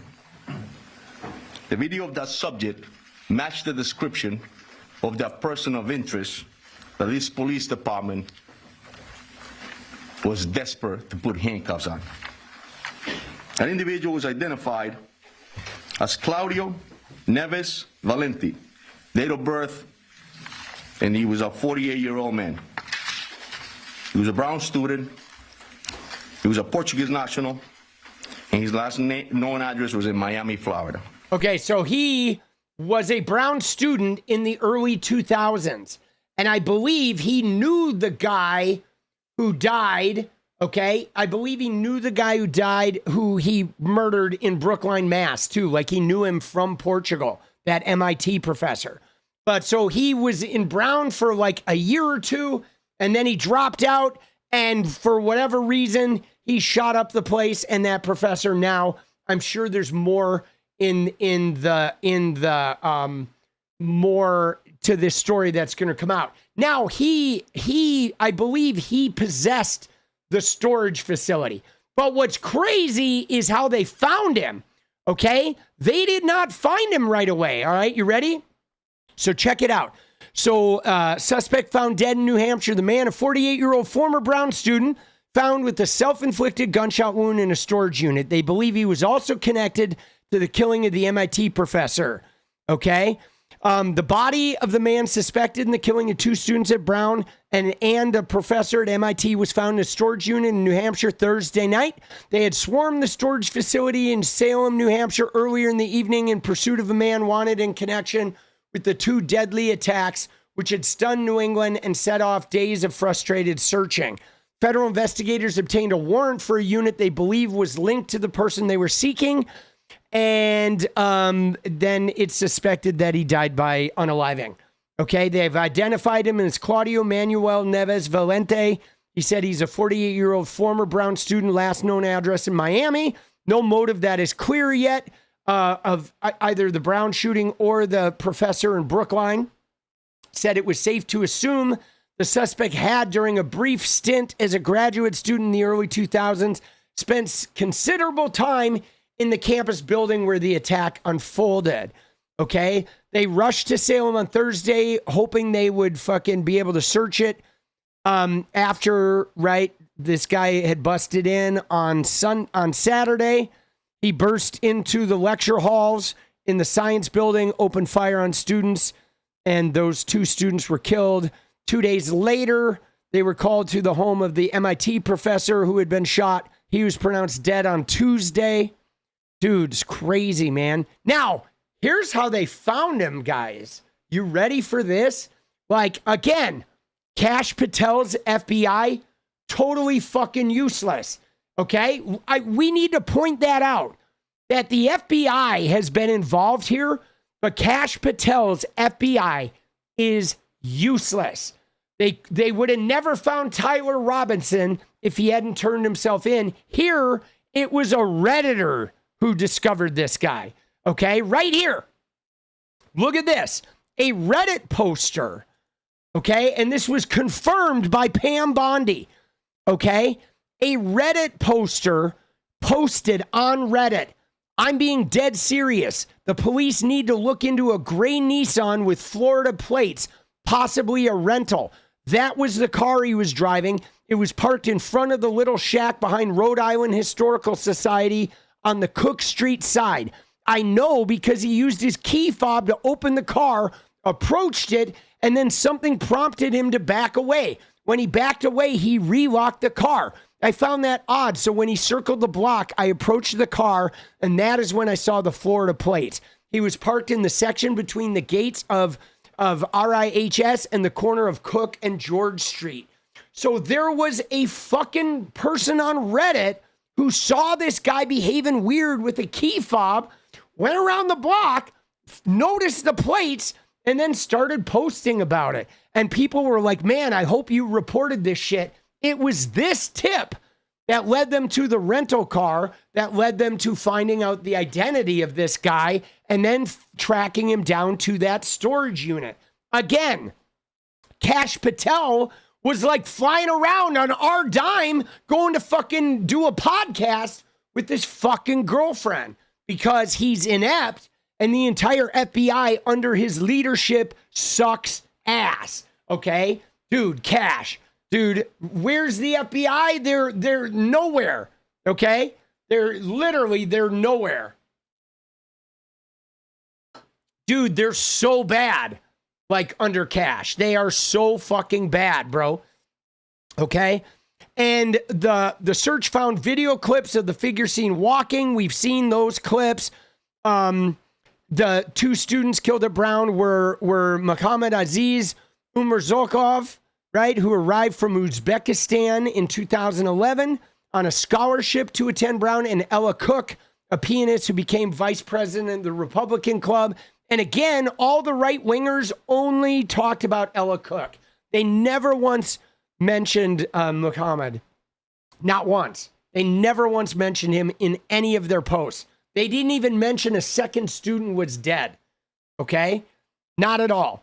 Okay? And then Dr. Loureiro was the director of plasma science and fusion at MIT, home to more than 250 researchers. Okay? Loureiro was born and raised in Portugal. And on Thursday night, the FBI said it believed the suspect had attended the same Lisbon University as Loureiro. So, all right? Isn't that wild? But it was literally a Redditor, okay? A Reddit poster helped crack the Brown University case. Not the FBI, guys. Dude, the FBI is too busy trying to fucking erase Donald Trump's name from the Epstein files. They're too busy flying around, okay? They Reddit greater than the FBI. Dude, isn't that wild? Dude. Right? And this was literally posted like the day of the shooting, guys. The day of the shooting. But man, the FBI's, I guess, not combing online or whatever. They're not combing Reddit or Twitter or whatever. 𝗙ście𝗶𝗹𝗶 is busy just trying to bang his girlfriend, flying around on our dime on the government jets. Now, here's a problem, though, we have. You ready?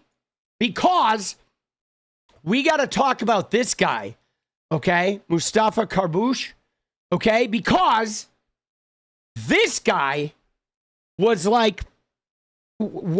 had his life threatened for the love of fucking God. You know why? Right? Thankfully, like Krasenstein and other people are talking about him because of Laura fucking Loomer, okay? Because this guy was a university student, right? And who was like pretty active on the campus and an active protester and somebody who was well known. And what happened was the right wingers got into their mind that this guy had done it. And Laura Loomer's out there saying that they were yelling Allahu Akbar and that it was this Muslim student. And so what happened was Brown University like pulled down the web pages that had this student on them because they were worried he was going to get fucking killed, man. You know what I'm saying? Because Laura Loomer's out there saying this person is a Muslim terrorist and he like is the shooter. She had no fucking proof, making up shit that he said that everybody around this, nobody had confirmed that story. Okay? And so Brown like protected this guy and prevented him from being in the crosshairs of Loomer's fucking goon squad because she was literally talking about him. Okay? Okay? Like Laura Loomer was. All right, you ready? Like, look at this shit. Dude, Okay? All right, but look at this. Okay, you ready? But look at the way she does this. Okay? She says, I am not saying the shooter is this guy. However, I found this page on a YouTube account that belongs to him. The YouTube channel is full of Islamic videos and Islamic playlists which teach people how to build electronic devices, right? And he holds his hand behind his back in the surveillance video. And so, right? And so they're scrubbing the website and deleting mentions of him. And so he, like, I'm not saying he did it, but I'm going to lie to you about what he supposedly said. But so she was going on about this, okay? Going on and on, like multiple tweets about this, okay? Right? On and on and on, okay? Like just going to town about this guy, right? Yeah, I know, Hercules, but like they're trying to make it seem like it was a, Muslim terrorist religious slang. You know what I'm saying? But yeah, it's funny how, like, with all the warring we have between like the Jews and the Muslims and the Christians, how they're all, if you look at it, they're all technically worshiping the same God. I mean, how stupid are these religions? Can I just tell you? Like, how stupid is religion that all three Abrahamic religions presumably worship the same fucking God, and they've been warring with each other since their inception? Like, dude, come on, man. You know what I'm saying? But, dude, she is terrible, okay? And then, right, so she's going on and on, like accusing this shit, but guys, she is still doing it, okay? Look at this shit. Guys, this is after they knew. They found the guy who's dead, and then she says, the Providence, Rhode Island chief of police says the Brown University shooter was a Portuguese national named Claudio Neves Valente. He was 48 years old. The last address was in Miami. The shooter was an immigrant student and a Muslim who shouted Allahu Akbar. This is why Brown covered it up. They wanted to protect an immigrant student. They should be held accountable. Part of their settlement agreement with the Trump admin was to limit the amount of foreign students and to have stricter standards for foreign students. Dude, dude, what is she doing, bro? She's still at it, okay? She's still at it. You know what I mean? Like, fucking still going to town, okay? And look at this shit. Dude, look at this, right? They're still like, they're trying to fucking say this person was them. They're saying, oh, there's him. Look at that. They're drawing some fucking skeletons, a gate match. Like, bro, dude, confidence high. Dude, what are we doing, bro? Like, drawing a little skeleton, like, oh my God, dude. Jesus. Dude, what are we doing, man? This is like the internet has spawned. You know what this is, though, guys? This is as bad as all the shooters that are, all the shooting guys that started making Charlie Kirk videos, where every day there's like a new theory because they're all getting 700,000 views per video. So they're going to keep making theories, and I'm an expert, and let's do a gate analysis. Let's analyze the fucking shadow underneath Charlie Kirk's left nut. And the way that shadow fell, you see there, that proves the bullet came from a drone. And obviously, right, dude, the stick figure recognition, like, what is this, bro? Oh my God. Dude, you ready for this, though? You ready? Works cited. Hold on. Here we go. Let me show you their source, right? This is the source these people are using. All right, that's their source with that stick figure. All right, there it is. They like researched their source, and this is what they came up with. Gate match, right? 97.8%, dude. 97.8. Wow, that's pretty good, dude. Confidence high, dude. Confidence high. Dude, Grok probably analyzed this, dude. While Elon was touching the Grok pee-pee, Grok was analyzing the gate. Confidence high. Oh my God, dude. But yeah, this poor guy is fucking getting railroaded, right? Of course, and they don't care. They don't fucking care if this guy's like dies. But here's some footage from the storage unit.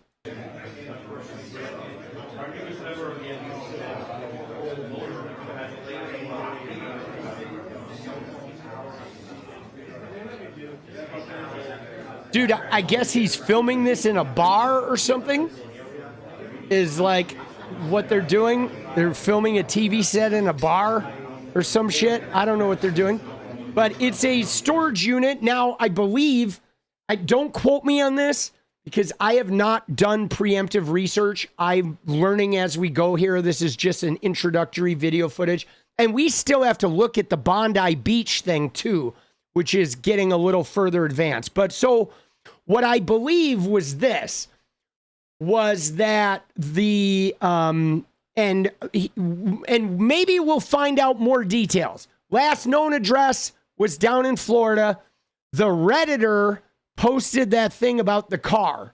Eventually, the FBI and everything, they looked into this gray Nissan, this Nissan rent-a-car with Florida plates, and they discovered the identity. And then they found out that the person with that identity, the 𝗙𝗪𝗏𝗪𝗀 guy, had a storage unit in New Hampshire.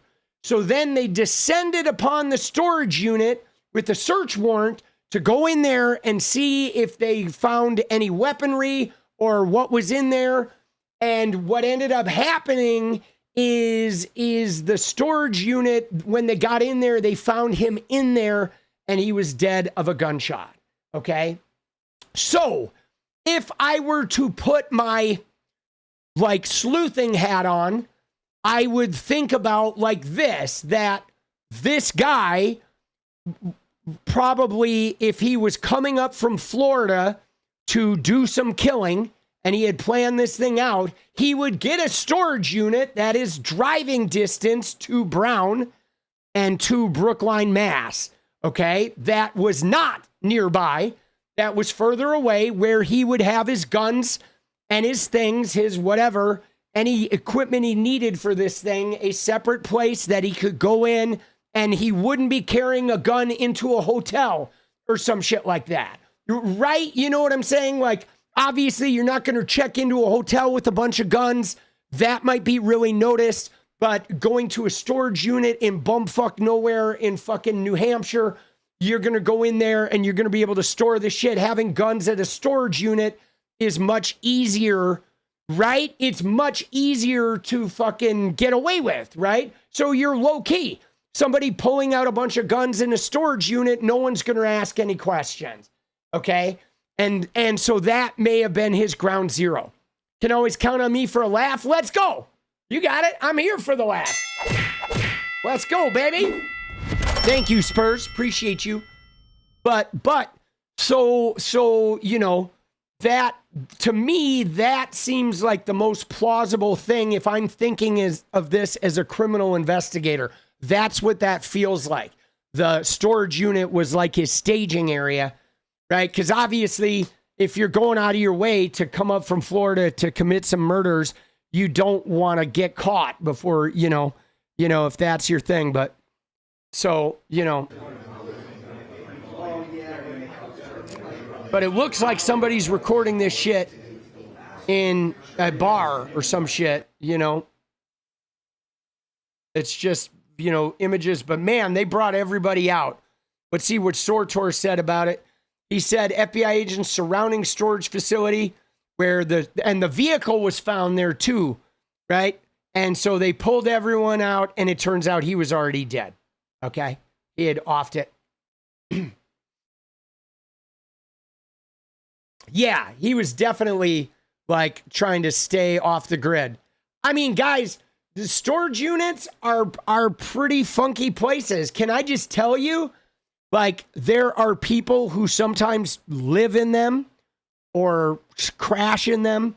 I've played shows in these storage units, literally, like in Bismarck, North Dakota.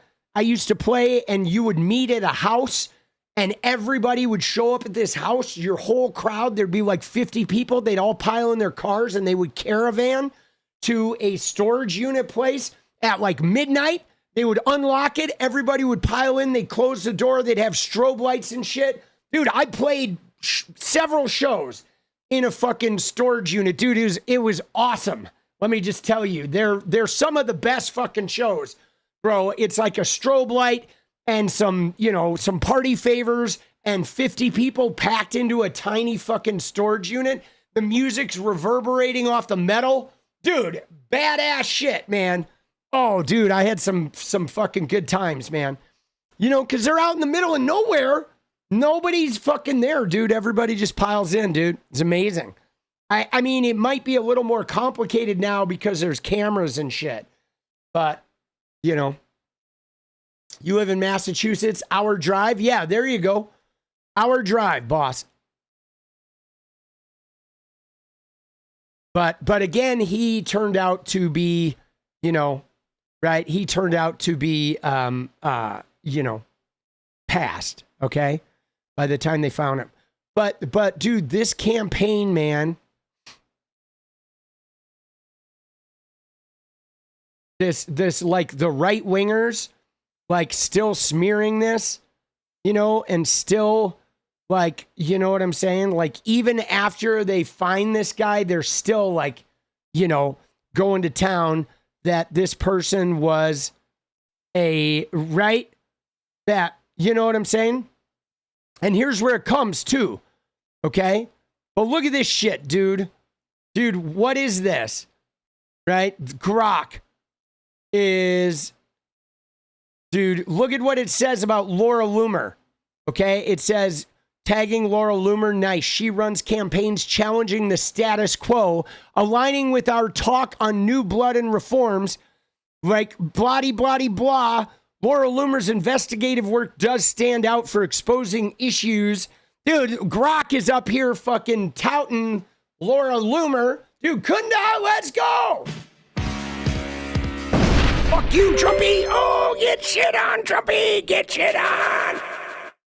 Dude, what? Like, man, I'm just pissed though, right? That all of these guys, look at this, dude. They still never even said the other person was dead. The shooter targeted the vice president of the Republican club, right? And you know what I'm saying? They're just fucking going to town on this bullshit, okay? Over and over and over again. All lies, dude. And this guy could have ended up fucking dead, bro. You know what I'm saying? Dude. Oh, that's brutal. Kash Patel and I have captured the same number of Brown University shooters. Dude. Oh, that's brutal, dude. Shannon Watts. I love that one. Hoping the father of the Brown University mass shooter turns him in soon. Apparently, that's the only way the FBI can catch a killer. Yes, indeed. They can catch him when the Redditors fucking out the killer. Dude.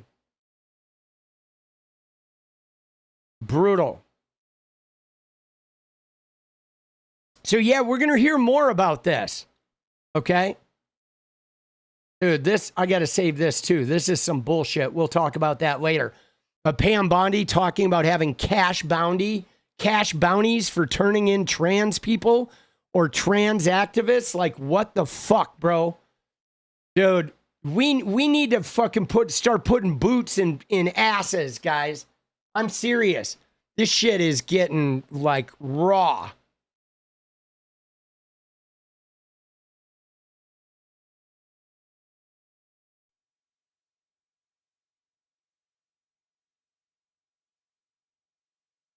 But there's the suspect, okay? And let's look at, like, there's the suspect, okay? And let's look at the videos. All right, ready?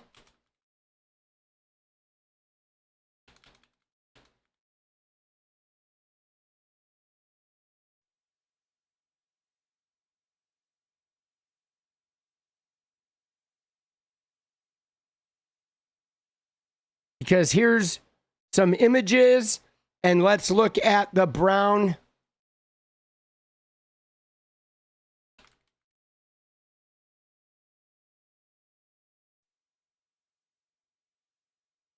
Because they had that video of the guy walking. Right? There's the video of the guy walking. There was another video of this guy. That's our fucking video. Authority. And ultimately, I want to see the comparisons.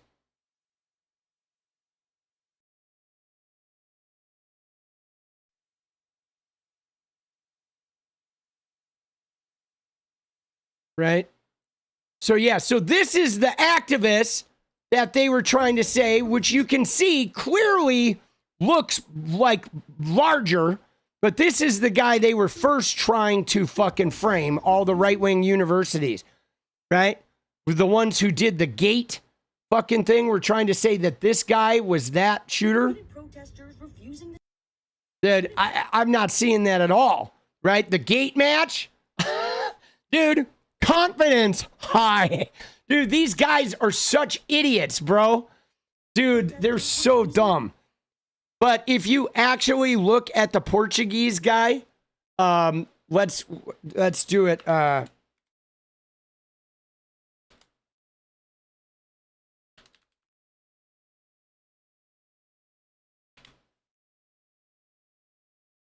Okay, is here's the images we have. Okay, of this. All right, there's the images we have of these guys. And then if we go and look at the Brown suspect, he's wearing the same fucking jacket, bro. I mean, look at him, dude. He's literally wearing the jacket. Okay? Like, if you look at him, dude, he's wearing the fucking jacket, bro. Right? There it is. Right? You know what I'm saying? I mean, there he is, guys. Like, we found him. He's literally right. And even after this, Loomer is still like saying, no, Brown is covering it up. They're setting this up, dude. Dude, it is like they just can't not, right? They can't not turn it into a crazy conspiracy. So apparently their gate match was off, surprisingly. Dude, yeah. I mean, it's obviously the guy. Now, I'm sure we're going to find out more information about this. And of course, none of this is going to make sense. You know, like why he went and killed that professor. But like, you know, dude, he was on some kind of mission, right? It's pretty brutal. Right?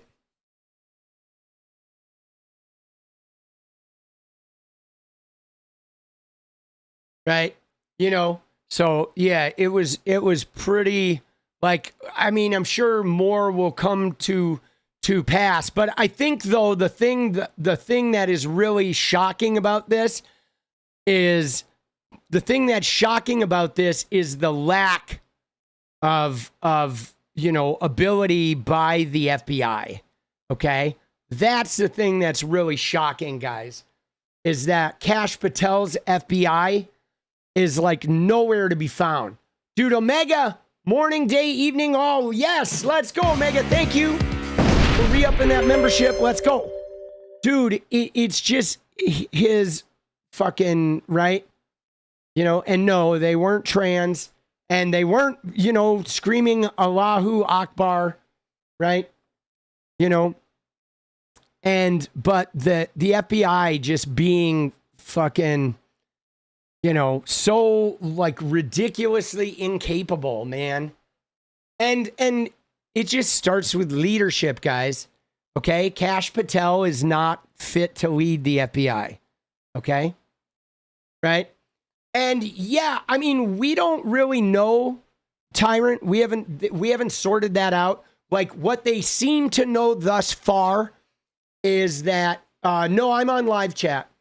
That is live chat. So what I seem to know thus far is that that they appear to have gone to college together in Lisbon.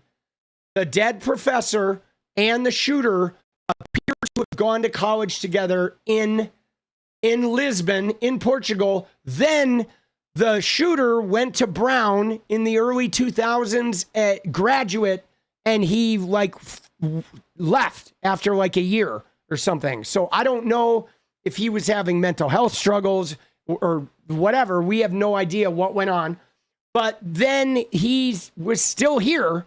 20 years later, he decides to shoot up Brown and shoot the professor. But there's probably much, much more to that story that we'll find out in the coming, days and months and weeks. But let me just say, though, that when somebody goes off and shoots like this, like, I don't know that you ever really find a reason that makes sense,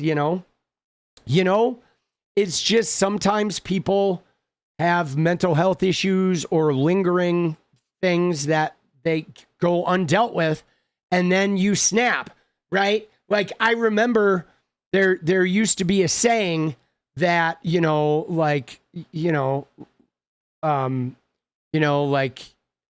that you never know who's going to be a serial killer. You just hope that you're not living next to them when they go off, right? You know what I'm saying? Like, I don't know, man. I don't know what makes people like radicalize and go over that edge where they just hit a wall or something. It could be years of resentment. Could be many, many fucking things, You know what I'm saying? Like, right? And the New York Times article doesn't have a lot of information. I mean, I'll put this article in, right, as well, but it's not a very like super informative article. Because again, this is all developing. Like, they literally just found this guy a couple hours ago.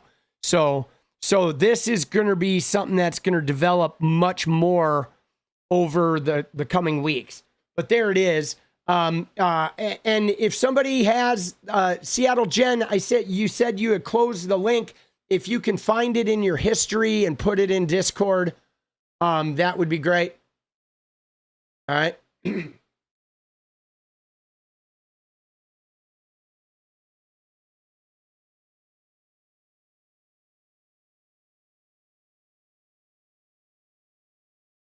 Oh shit. Wait, where is that? No.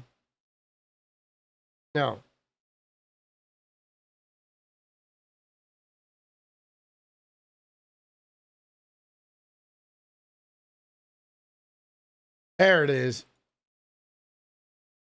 There we go. Yeah, or if you could put it in chat, I'll. Oh wait, I don't think you can. Oh, you put it in Discord in the live stream. All right, nice. In the so react on stream. There it is. Perfect. All right, I'm going to put it in the main one too.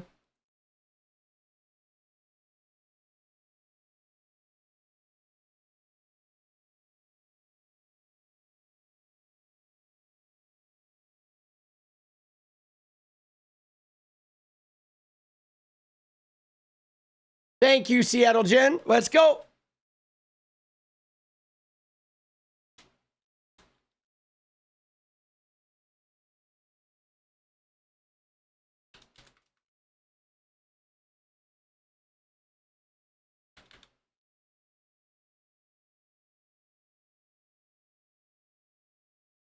All right, guys. But that's all I have for tonight, right? That's all I have for tonight. And seriously, I would like to take a moment here to, like, I don't know, man, like, sort of thoughts, right?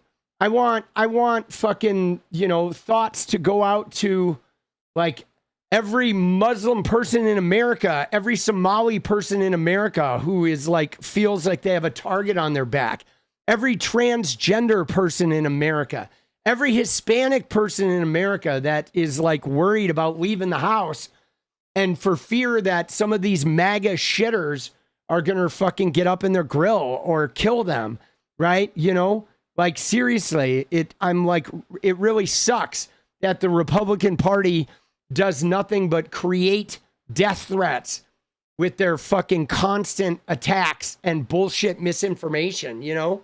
You know what I mean? Fucking clowns, bro. But we got dance party now. All right, it's time. It's time to get it going. Dude, yeah. You know? Dude, these fucking people, man. These fucking people, bro. Like, come on, man. Dude, MAGA, dude, we are going to kick the shit out of them in November. We're going to take the House back. We're going to investigate. We're going to fucking grind their machine to a halt. Okay? You know what I'm saying? Like, dude, we need to fucking, like, no mas. All right? No more of this bullshit. All right? No more of this bullshit. Bullshit! Fuck you, Trumpy! Oh! Get shit on! Let's go! All right, let's go. Let's get her. Let's get her done, dude.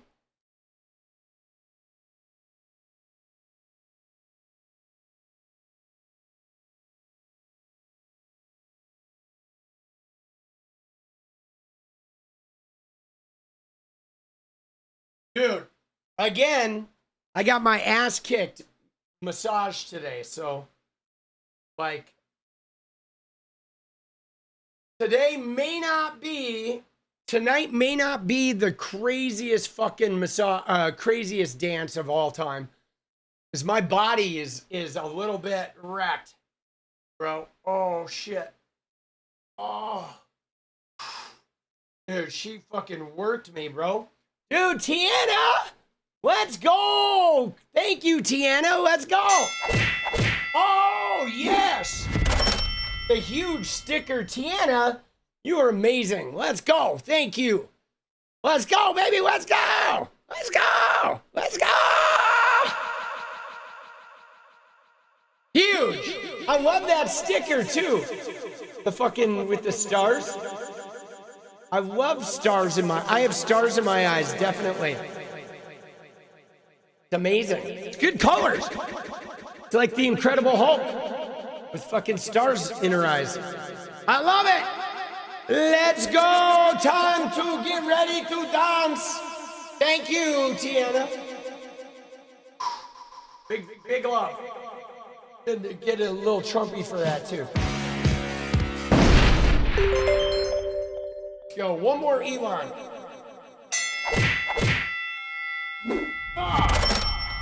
Fuck you, Elon. You ready? One more.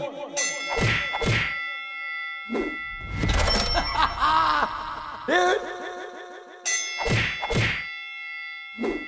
Oh! Elon, my ass, my butt to your face, Elon. Let's go! Oh, shit! Be a jukebox hero. Oh, let's go.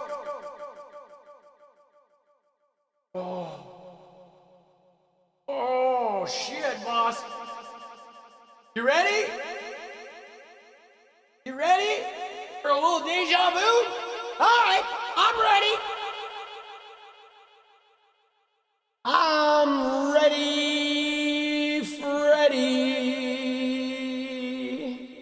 La la la la la la la la la la. Dude, Jukebox Hero is a good song, dude. All right, here we go. Let's get it. Get it.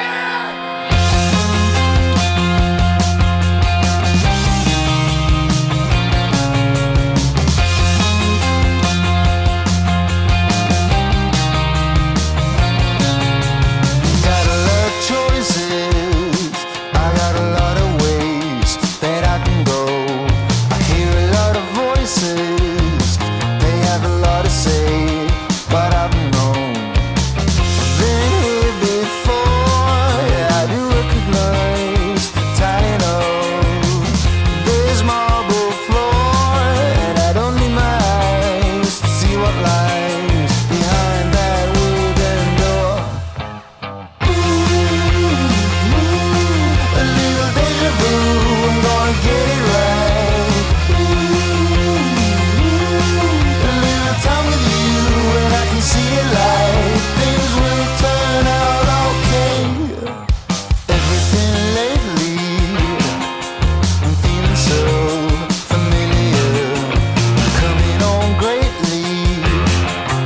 this feeling like a million. I've been here before, yeah, I can recognize the tiling of this marble floor, and I don't need my eyes to see what lies behind that wooden door. A little deja vu, I'm gonna get it right. A little time with you and I can see a light. A little deja vu, I'm gonna get it right. A little time with you and I can see a light. Things will turn out okay. Let's go! I'm coming up slowly. This feeling that I have now, almost a bit holy.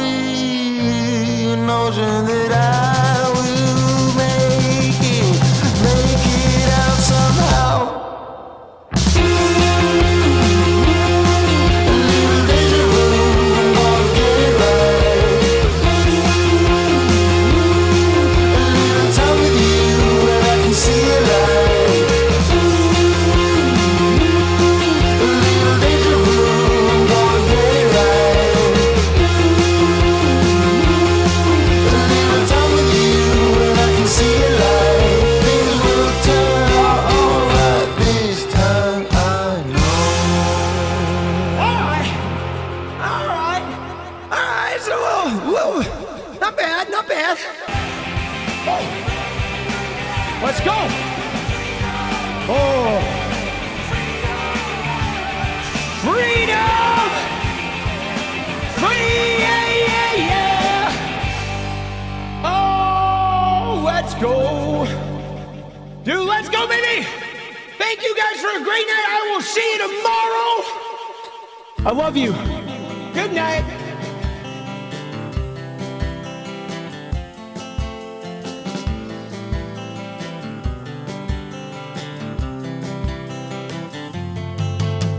Hey, I just wanna change the world. I just want the perfect girl. I don't wanna hang around, I'd rather be found. It gets better, I wonder, my pleasure together. Everyone's waiting, anticipating.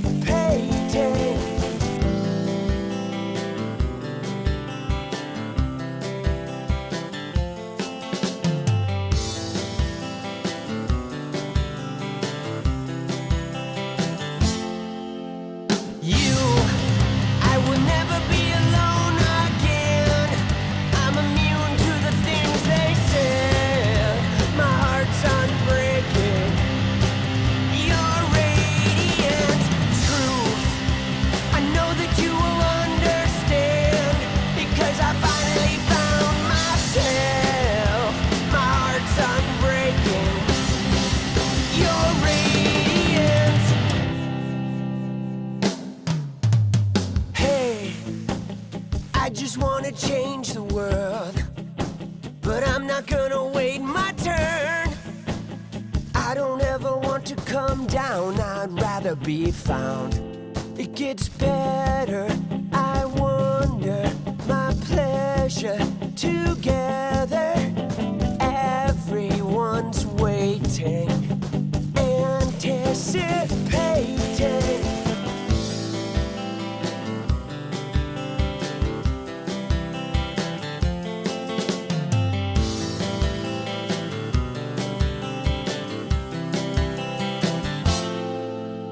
You, I will never be alone again.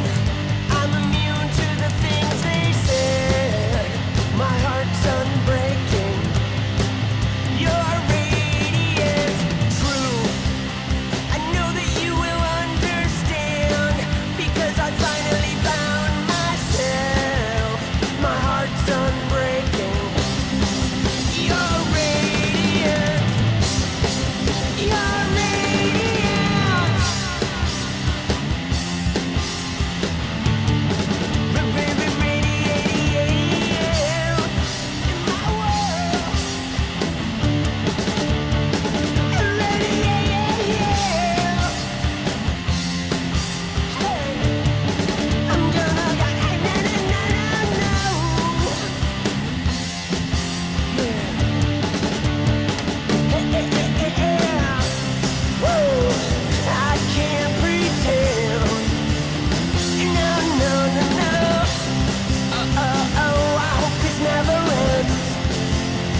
It's about you. I would never be